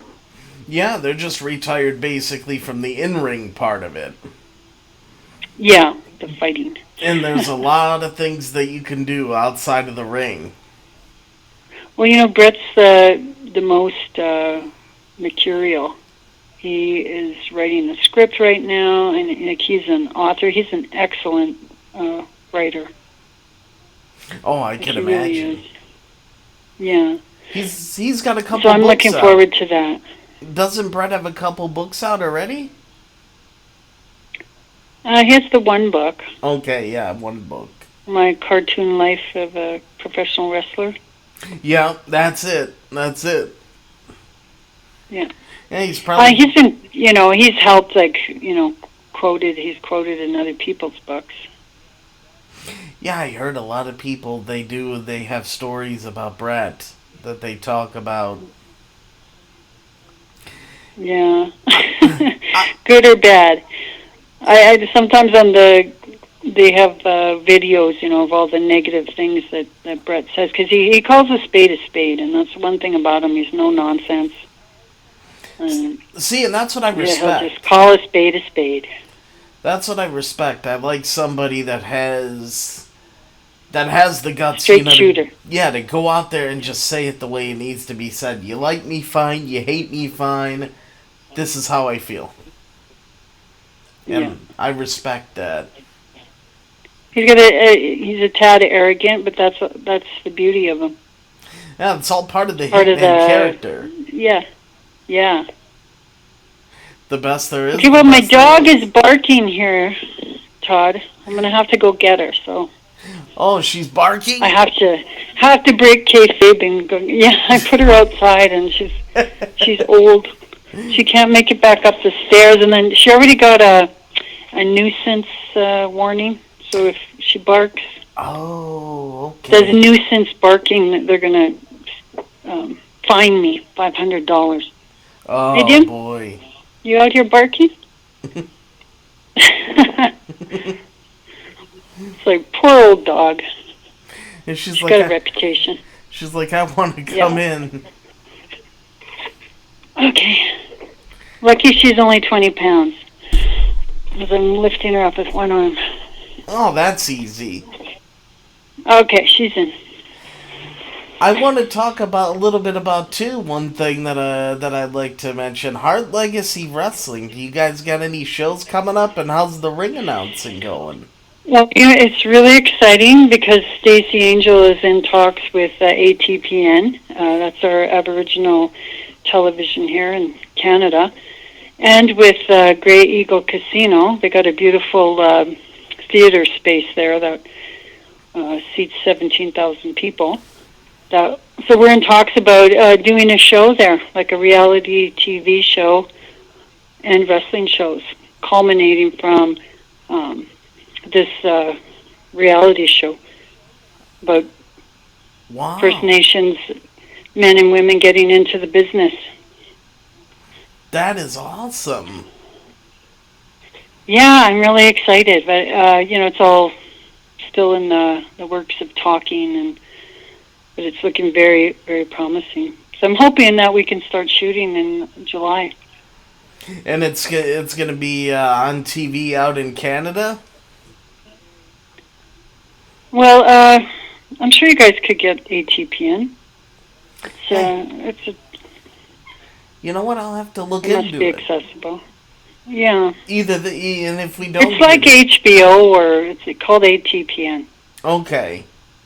I'll look into it. If we can't get it, hopefully there'll be something on YouTube with it. Oh, for sure, yeah. Yeah, we usually do promos and put it on YouTube. So, yeah, I'll keep you informed, don't you worry. Yeah, because I definitely... I know it was great meeting announcers there, too. Oh, you met some more announcers? Yeah. I'm actually, I'm in talks with getting a ring announcer on my show, which is, pretty exciting. I don't know if you ever heard of him. Let me see exactly which one it is.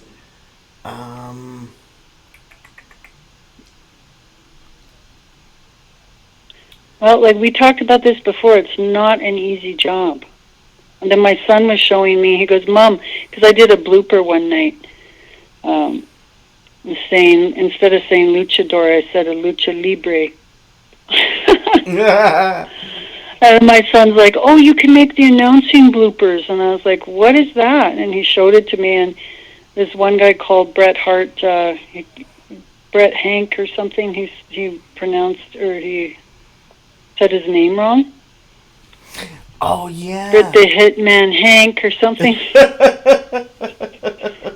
I know it wasn't that bad, but it was something like that. He got his last Hart wrong, which was pretty hard to do, but he did it.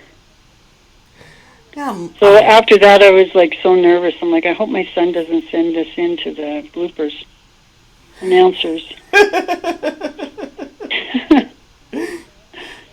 I'm looking here to see. I know I had the message somewhere.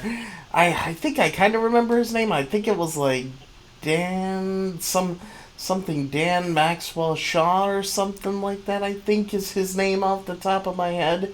But one ring announcer. That doesn't ring a bell. It doesn't ring a bell? No. Maybe I didn't get it right. I thought that's what it was though, but I'll have to try to find the video that he's in. But I watched some clips of his ring announcing, and he ring announced, looks like some big indie shows. See, I always like to keep my platforms open on here too. Like I noticed a lot with the wrestling podcast. It seems like a lot of people. I don't know if you keep up with podcasts too much, but it seems like a lot of people that do wrestling podcasts, they want to go straight for the biggest names in the sport. It's like, well, if we can't have the biggest guy, then we're not gonna do it. Me, I look at it as a whole different end of the spectrum. I've gotten indie wrestlers on here, announcers, photographers, like my one friend. I go with any and every aspect of this business. Yeah, because everyone has a different perspective, and it gives you a better all-round view of it. Everyone has a story, and it's like, I feel like, what other people go for, it's like, yeah, okay, it's great that you're getting wrestlers on there and you're getting the bigger names on there, but it's almost like you're going to hear the same story but different. It's going to be a different story, of course, for everybody, but it's going to have the same end result. You're in the ring and you're a wrestler. Well, what about, the people like you, the ring announcer, the people that are behind the camera doing photography, or what about the people that are struggling to make it into the business, like the indie wrestlers? I mean, there's so many stories out here in wrestling that people can use. And that's what our show. That's what our show. What we want to do is like bring you in from the beginning. Somebody right from the beginning, being trained by somebody like Ted Hart. That's gonna be just watching that whole process. Oh, and I watched that match with Teddy Hart and Jack Evans, by the way. Oh, did you? Wasn't that incredible? Yeah, we were talking about that on the last podcast, and I gotta say, wow. It was amazing. Oh, my God. Amazing match. Isn't it? Those two, I'm telling you, that those two are got to be the top in the world. They gotta be. You know what? That was without a doubt a 5-star match. It was without a doubt. And that was just a little smidgen of what I've seen them do. Like, that was just a little taste, right? How many times have you seen like our Hart Legacy show, the first one? Mm-hmm. Oh, man. Yeah, it was incredible. How many times have you seen them wrestle? John Morrison was on that one. Pardon me? Who was on there? I think it was like John Morrison was a part of that. And, I think it was some Mexican wrestlers. I probably have to Google it because it's been a while. But in particular, when Teddy and Jack Evans wrestled, it was just magic because Teddy trained Jack Evans. He was a part of the Mat Rats. Oh. Teddy, I don't know if you knew this, but Teddy, when he was in Calgary and when he was a young man, he had a reality show that he was trying to get off the ground called Mat Rats, and TJ was a part of it, and Jack Evans. And my friend Scott Lee Crew, the one I gave him the WrestleMania card, like there's a lot of Mat Rats out there. How many times have you been lucky enough to see Teddy and Jack go at it? I think it's been for like 4 times. Wow. Like in person, right? But whenever I see it on YouTube, I make sure I watch it because you're never going to be disappointed. No, after that one match I saw, I was like, oh my God, like, this could be a WrestleMania match when I was watching it. I'm like, can you imagine them doing that in front of 80,000 people? Oh, amazing. Yeah. I was so captivated. I don't know, but Teddy's doing better without them there, but without going there. He's made a name for himself. He's another one. Like, they're like Hart Phoenixes. They rise up out of the ash, and he's come so far. He was pretty low a couple of years ago. He had drug problems and legal problems due to the drugs, and he's clean, he's sober, he's so focused and Good on him. He's 37. He's finally got it. He's got it right now. And I'm gonna watch and enjoying. I'm enjoying watching his ride right now. He's doing so well. And he's got a long ways ahead of him too. Oh, for sure. Yeah. I'm really excited to see what he's gonna bring. I actually. Yeah, well, if you watch the MLW, he's on there quite a bit. I think you should get it on the YouTube. Yeah, you know what? I'll have to look up MLW on YouTube. They probably do have a channel. I'll have to see. Because, yeah, I would check that out. Yeah, because he's holding the belt, and he's also got the tag belt with Harry. Now, up until last week they had it, so I don't know if it's changed, but... Yeah, and Harry... You know, coming back from WrestleMania is so anticlimactic, isn't it? I was like, I just had this most amazing weekend in New York, and then you just come back to your normal life, and you're just like, oh. Yeah, it's like... Is that it? You're like, I just want to go back. Yeah. Really, that's how I feel, too. You know, it's like I come back, it's like, well, it's good to be home. I'm chasing the WrestleMania dragon now. Yeah, I want to be on that train. I've been doing chasing the dragon. I've been doing it since 2011, and I missed 2018. I had my ticket, but it turned out I couldn't go. And then 2019, I went back. Well, hopefully, or do you think you're going to go to Tampa? I'm trying to put some plans in there to go. Yes, I'm actually talking with my photographer friend if he's going to be doing, you know, the photography for the show, which he'll find out his schedule, you know, by the end of this year. But if he's on that show, I'm actually planning out to fly to Tampa and just stay with him for the week and go out there. Yeah.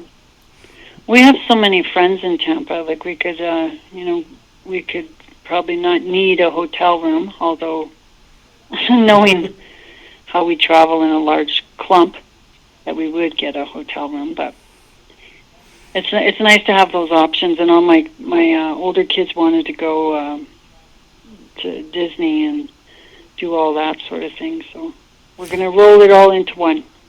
Oh yeah, you got Disney out there. That's in Orlando, which I think is only about an hour and a half, 2 hours from Tampa. Yeah, it took a couple hours. I think I remember it was a couple hours. Universal Studios is out there too. We will be packed full of fun, and hopefully, you know, maybe Hall of Fame will be in the stars for the Bulldogs. Yeah. Oh, I hope so. I hope now that you put that out there in the universe, and hopefully somebody hears this show and it gets back to Vince McMahon, and then he considers it and puts them in. Well, you know, he always was such a big fan of Tom and Davies. Like he really did respect them, and it'd be nice if he acknowledged them. It'd be the right thing to do. It would be awesome, and you know, knowing Vince, he would probably have Brett do the introduction speech. Yeah. I think Brett would be the perfect one to do it, unless they call on you for that. I mean, you are a ring announcer, so you have the voice to do an opening speech. Yeah, I think my eldest, Rawkey, the Dynamite Doll, would probably do it. Mm-hmm. Or even Harley Race. I don't know how Harley's feeling. I heard he was very sick, but Tom was so close with Harley. Yeah, Harley. I've actually heard great stories about Harley. I had his son Leland on the podcast. Oh, yeah? Yeah, Harley's son Leland was on here, and he was talking about, you know, his dad and talking about his journey in indie wrestling. And so is he wrestling then? Yeah, Leland, he's wrestling right now. I forgot what company it was. It's a company that his dad was running, you know, an indie company run by his dad. I forgot what it was called. Now I'm kicking myself, but he was wrestling out there, And at the time I interviewed him, he was ready to go out to Japan and, go around and do a wrestling loop in Japan out there, which Japan is a great place for wrestling. Yeah. I think because, well, I'd love for Brett to do the honors, but I just think Harry would probably speak on Davey's behalf, and Bronwyn would speak on Tom's. But the introduction, would be Brett or somebody like Harley Race. Yeah. And Harry... Or maybe even Vince himself. Oh, that would be nice. Vince has only done that one time. I noticed one time. Who did he do it for? He did it for Stone Cold Steve Austin. Oh, he did he? He did it for Stone Cold Steve Austin, so it would be nice to see Vince get back out there and do it one more time. That would be Vince has a lot of respect for those kind of guys. The David Schultz and the Stone Cold and Tom. They were all kind of in that same category where they were, they weren't mesmerized by Vince's words. They just, call a spade, and Bad News was like that too. Mm-hmm. Yeah. Well, he always said Vince was a devil in a suit. He goes, when you talk to Vince McMahon, you're talking to a devil in a suit. All right. Oh, I got to see Mark Henry when I was there. Oh, Mark Henry. Oh, I love Mark Henry. He's and Edge. Edge. I got to see Edge. Oh, Edge is a great guy. I like Edge a lot. Yeah.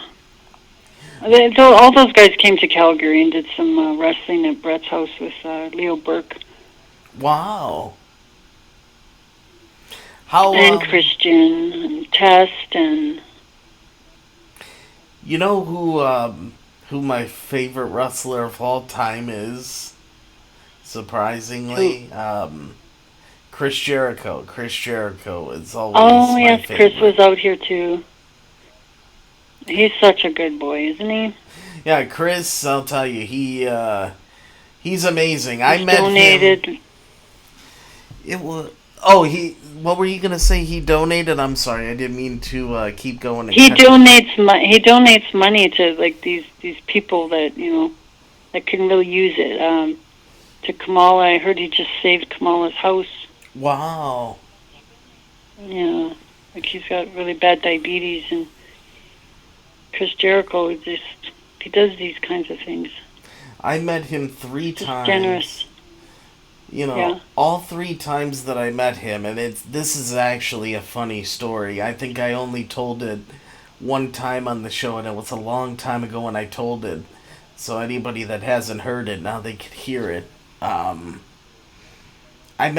First time I met him, it was just awesome, and then I ended up meeting him a second time, and he's like, oh, hey, he's like, how you doing? He's like, I remember you from, back in Cleveland at Peabody's when I was doing my Fozzy concert. I'm like, yeah, that was me. And then I ended up meeting him one last time in Akron because there was a WWE house show out there, and I ended up meeting him, and he's like, oh, hey, man, I remember you. How you doing, big man? And, I'm doing good. But see, here's the funny story with that. He would always call me big man because back then I was even bigger than I am now. I lost 60 pounds. Yeah. But I was really big back then. But he always called me big man. And the funny thing is, that's when I was thinking of starting my own podcast. And I'm like, well, big. I'm like, I don't want to go on and just be called big man. But I'm like, big is actually something I could use. And then I'm like... Big T. Yeah, and then I'm like, well, I don't want to use my whole name, because if I just use my whole first name, I'm like, that won't sound right. And then my mom's like, well, why don't you just, cut your first name down and just use T, the first letter. And she's like, Big T. And then I'm like, oh. So I'm like, Chris Jericho and my mom are responsible for my name. Nice. Out of all people, Chris Jericho and my mom are the two people responsible for my name on here. If I ever meet him again, I'm going to tell him that, too. I'm going to tell him, you call me Big Man all the time, and it got me thinking, and then, it turned into Big T, which, I'd love to go on one of his cruises. Those Chris Jericho cruises that he's doing. That's one thing I'd love. You know what? I think I would really enjoy one of those, too. It seems like it's got everything. Yeah, I'm still here. But you're cutting out just a little bit. Oh, hold on. There we go. Does that sound better? I moved it a little bit closer. Yeah. Okay. Yeah, those cruises have everything. They really do. They have wrestling, the comedy shows, the concerts that he has. I mean, it seems like a trip that really has it all. Yeah, I'd like to go. I heard his podcast after the show, and they were just talking about all the goings-on, and it just sounded like so much fun. Yeah, I've never been on a cruise before, so that's another thing I'd like to try out, too, I've never been out at sea. Well, it's like a big floating hotel, isn't it? Not really at sea. Yeah, You're in a floating hotel. Yeah, big floating hotel. That's a good way to look at it. I like that analogy a lot. Oh. So as far as future plans for Hard Legacy Wrestling, do you guys got any shows coming up or anything that you're doing as far as the ring announcing? We're focusing on this, getting the television. We've had a little bit of trouble getting people in and out because a lot of our talent comes from the United States and Mexico. And so, like a couple of our shows we're missing one or two guys that we, and fans are so great out here. They're just like, no, it's still a great show. And it's like, okay, well, so-and-so got stuck at the border, and then that snowstorm hit there. And so we're just, we don't want to be so reliant on bringing people in and just, having the talent here. And so with a reality show and people coming in for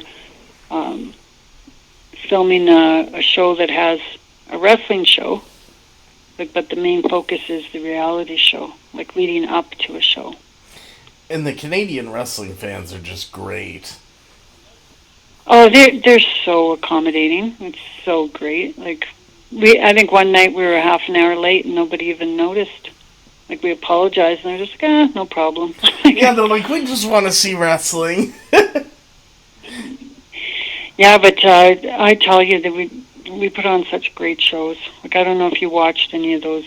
Well, you saw the one match with Jack Evans, but yes. I don't know if you saw any of the other ones. Does Hard Legacy Wrestling? Do you guys have a full YouTube channel? You mean a website? Yeah, yes. We have a website. Okay. Yeah. Yeah, I'll go and look it up and see if there's any matches on it. Yeah. And look into it, because I would like to see more, especially when I saw Teddy and Jack. That was just I still can't get over that match. Jack works exclusively for AAA wrestling. Like he's down there doing the lucha libre all the time. So a lot of his skills, and I was like, I've never seen someone so expressive. And he goes, oh, that's the Mexican style. I was like, oh, like his facials? I was just watching his face the whole time going, wow, look at those expressions on him. Yeah, each country, that's another beautiful thing about wrestling, Each country has, like, their own style, their own expressions. When you look at something from Mexico or something from Japan and just all the different things, it really is incredible. Mm-hmm. It really is. But I'll tell you. I think we hit the 2-hour mark now. We actually did. We did. We always find a lot to talk about, don't we? Well, you know what? That was the biggest WrestleMania ever, and there was a lot to cover. Yeah, the longest WrestleMania ever too. I actually looked back in the notes, and it said it did. It broke a record for also the longest of all time. Yeah, not attendance though. Like I think that it broke a record for attendance in that arena, but not overall. Overall was in Dallas. It broke the world record. It was 101,762 or 63, something like that. Well, And I got one of those. and even when I was up there in the press box, I was like, I can't imagine watching a football game from this from this height. Yeah. I imagine they have all the big screens and stuff. I was like, wow. Oh, I'll tell you, being in big places like this, and Dallas was phenomenal within itself with over 100,000 people. You'd never think you'd see that many people in one place. And WrestleMania 37, actually, in 2021, they're saying is going to be in the brand new Los Angeles stadium that's being built right now as we speak. Wow. Got to go to that one, too. Yeah, see, I have friends in LA. I have to go. Yeah, see, well, how big is the Tampa arena? The Tampa arena, actually, right now, I have my phone handy. I'm gonna look. I heard too that Vince wasn't happy that all these wrestling promotions were having their shows going on at the same time as WrestleMania. When you think of it, it's very smart of them, because everyone's got the WrestleMania bug. Yeah. So I heard that he was saying to all the places in Tampa that they have to sign a thing saying he won't bring WrestleMania there unless they guarantee that they won't allow another wrestling promotion to come in the city during WrestleMania week. Like, can you imagine having that power? Oh, that's an incredible amount of power right there. Yeah, it really but is. They can have a show next door in a little town. That's true. They could. You can't cover the whole state. Yeah, they can cover a town, but they could go to some neighboring towns around there, or even Orlando, to run, some shows. Yeah. I'm looking right here, Raymond James Stadium in Tampa, Florida. The capacity, this is for football, of course. For wrestling, maybe they could open it up and make a little bit more. I don't know. We'll see what happens. But 65,890. Yeah, that's not as big, but I noticed too that there was a lot of seats blocked off, just for where the stage is, and so even though it holds that much, a lot is taken away from that. Like, I know they put seats in the infield. Maybe that evens it out, but yeah, there was a lot of seats taken away by the front of the stage. One thing that I noticed too in Dallas, and it's something they've never done at any other WrestleMania, like how they have the big stage that blocks off all the seats. In Dallas, they didn't have a stage. They just had they had like that big Dallas star, in the center of the rampway, and they had people walk down, but they left it all open so that way people can sit in those seats. They left everything open over there. Mm. It was, yeah, maybe they'll do that in Tampa. That's what I'm thinking they might do to kind of get to maybe 75,000 probably if they leave that all open. Maybe 75,000. If you think of it like a house, it's kind of a waste of space having all that.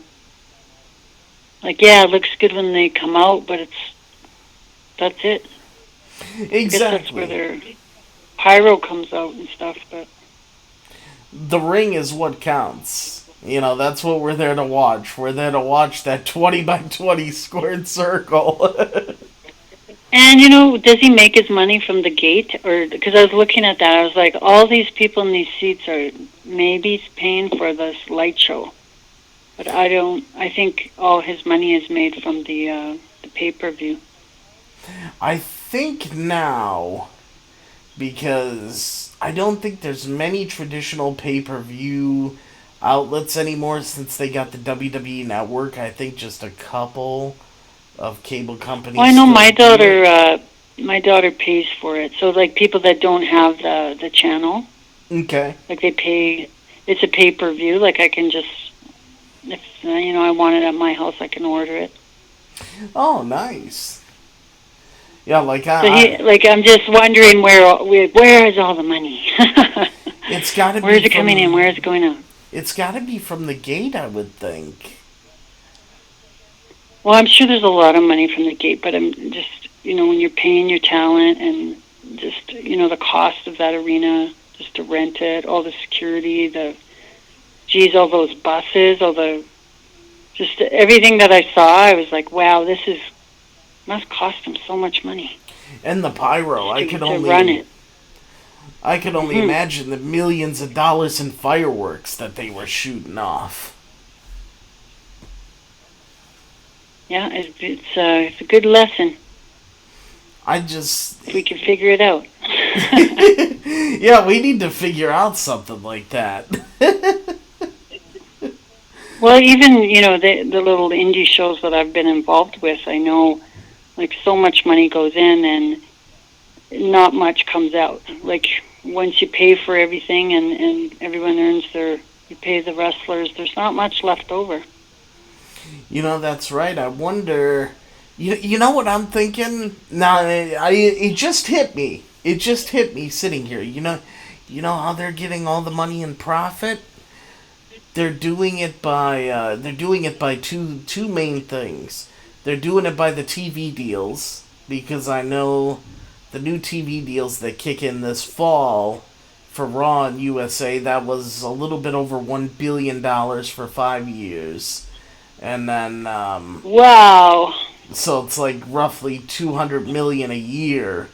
And then Fox signed SmackDown for $1 billion over 5 years, which is another $200 million a year.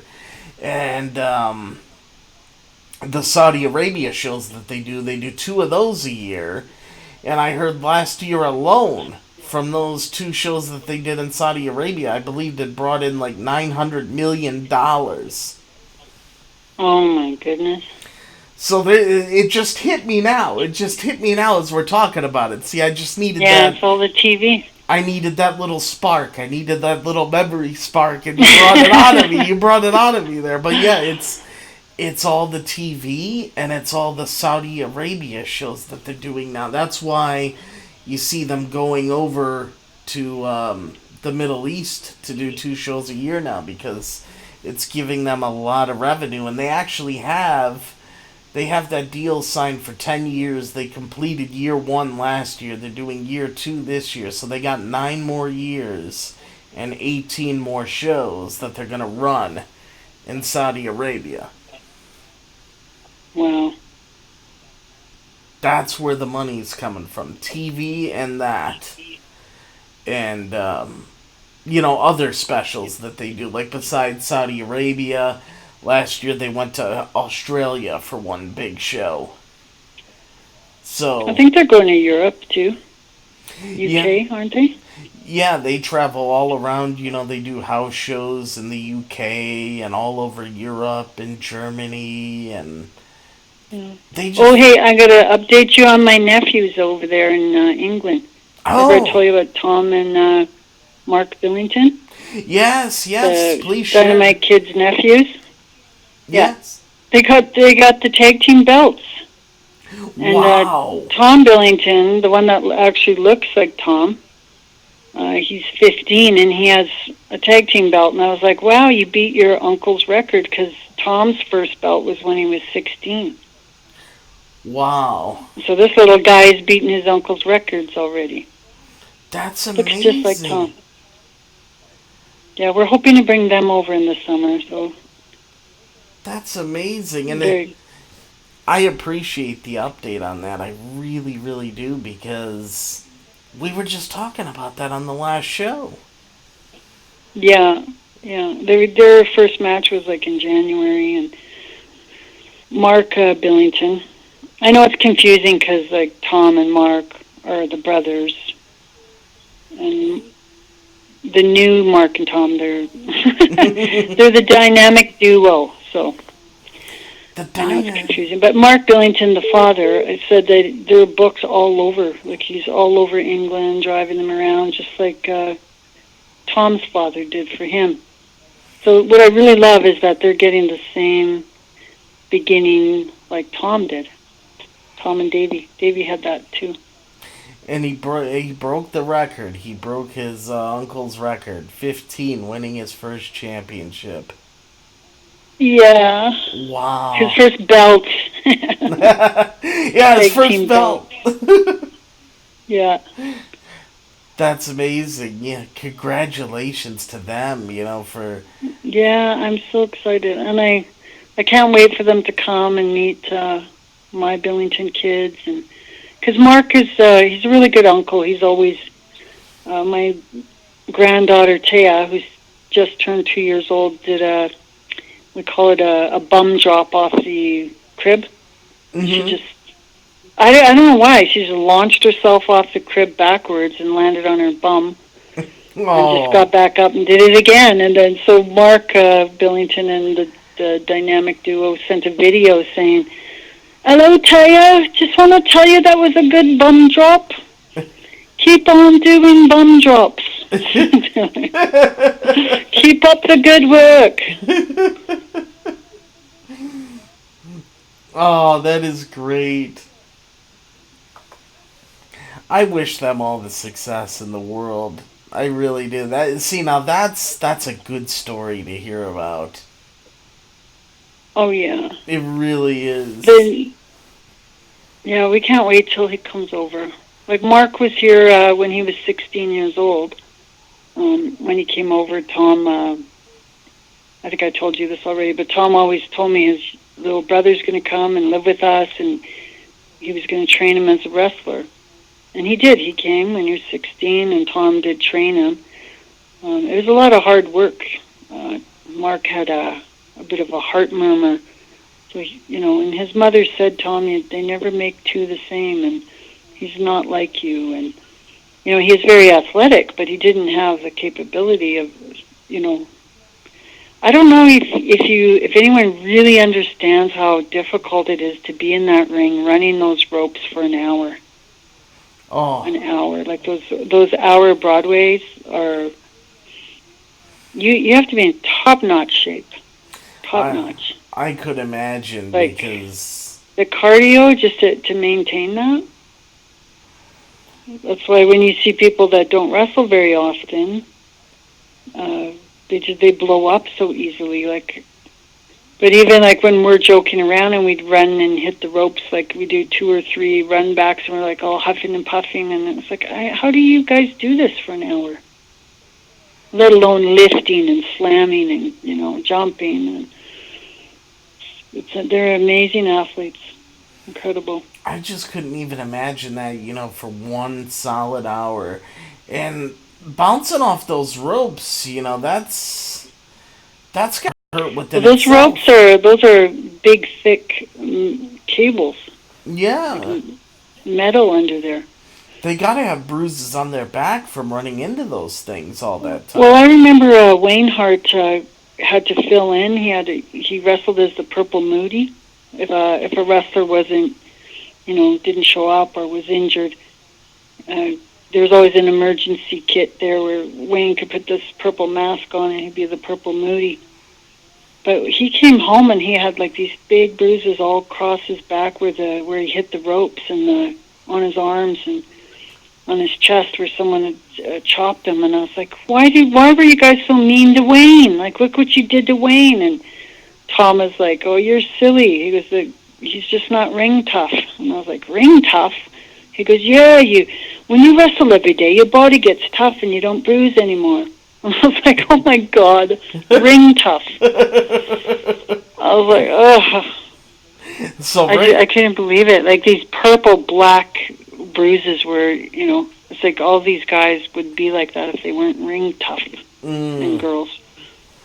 Oh, see, I learned something new. I guess there's something beyond tough and it's ring tough. Yeah, you gotta be ring tough. See, you taught me something new today about wrestling. Nice. I never heard ring tough, and I never knew you had to run the ropes for an hour straight. That's... Well, you don't have to. It's just when you watch how many times they run those ropes that they're continuously in motion, that's demanding cardio, for sure. It really is. Like, me, I get winded just, just... And, they're not, like, huffing and puffing. They're not, like, like, they're just, they're just grimacing. And I was like, you guys, you just make it look so easy. Yeah, it's not. I get up and walk down the street. I'm already ready to sit down for a break. It's like, oh.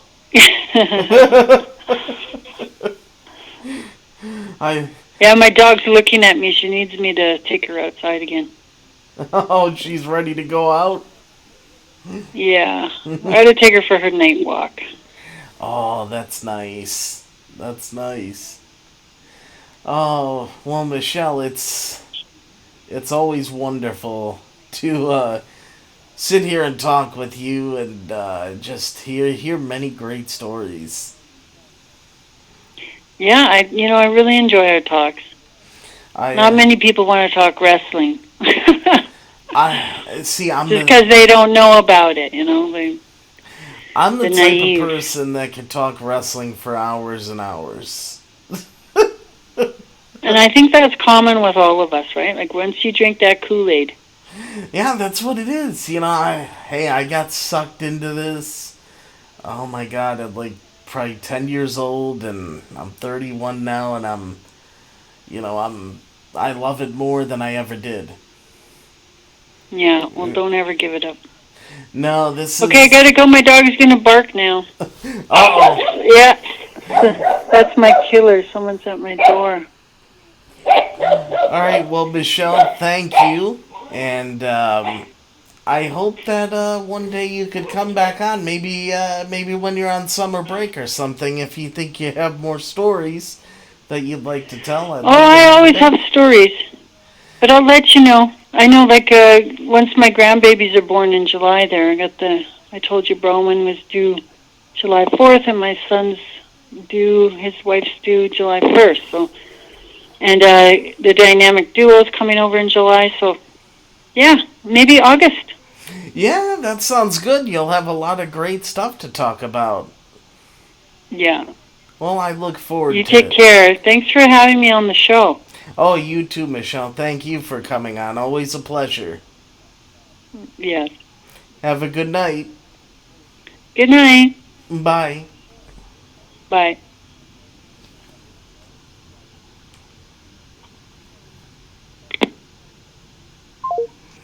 All right, ladies and gentlemen, there you have it. Another great interview. I'll turn off my speaker here. Another great interview from Michelle Billington tonight. Thank you, Michelle, for coming on the show. I hope that you guys enjoyed it. And like you heard Michelle say, maybe August, because she's got some plans for the summer.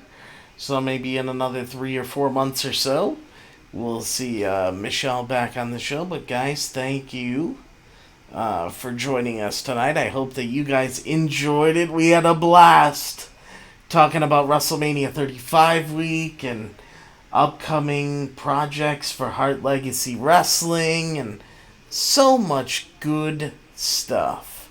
So it's a pleasure, and hope you guys enjoyed it as much as I enjoyed bringing it to you, and as much as Michelle enjoyed being here. And again, thank you all for tuning in. And Lisa, thank you. I'm glad you enjoyed the show and you enjoy your evening as well. And I look forward to talking to you guys again very soon, and looking forward to having Michelle back on the show sometime in August, hopefully, to tell some more great stories.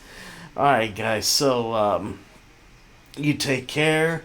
I will talk to you all tomorrow I got an NXT review tomorrow and a classic WCW pay-per-view review with Rawkey on tomorrow night as well, so we'll get that done, and then that'll be it for the week. But tonight was a special night.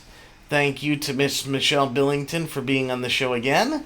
This has been episode number 186 of the Beyond the Ring with Big T WWE News and Rumors podcast for today, Wednesday, April 24th, 2019.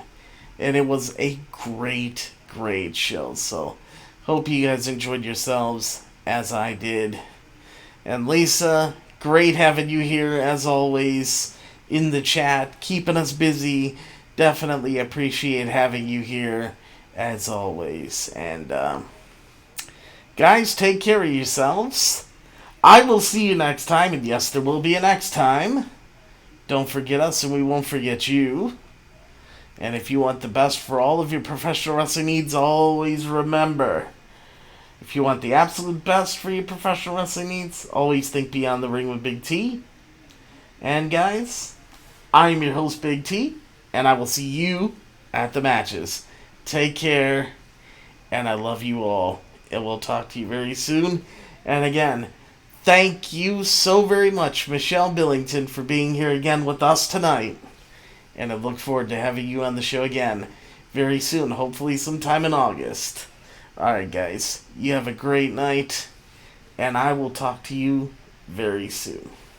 Alright guys, I love you all, and good night everybody.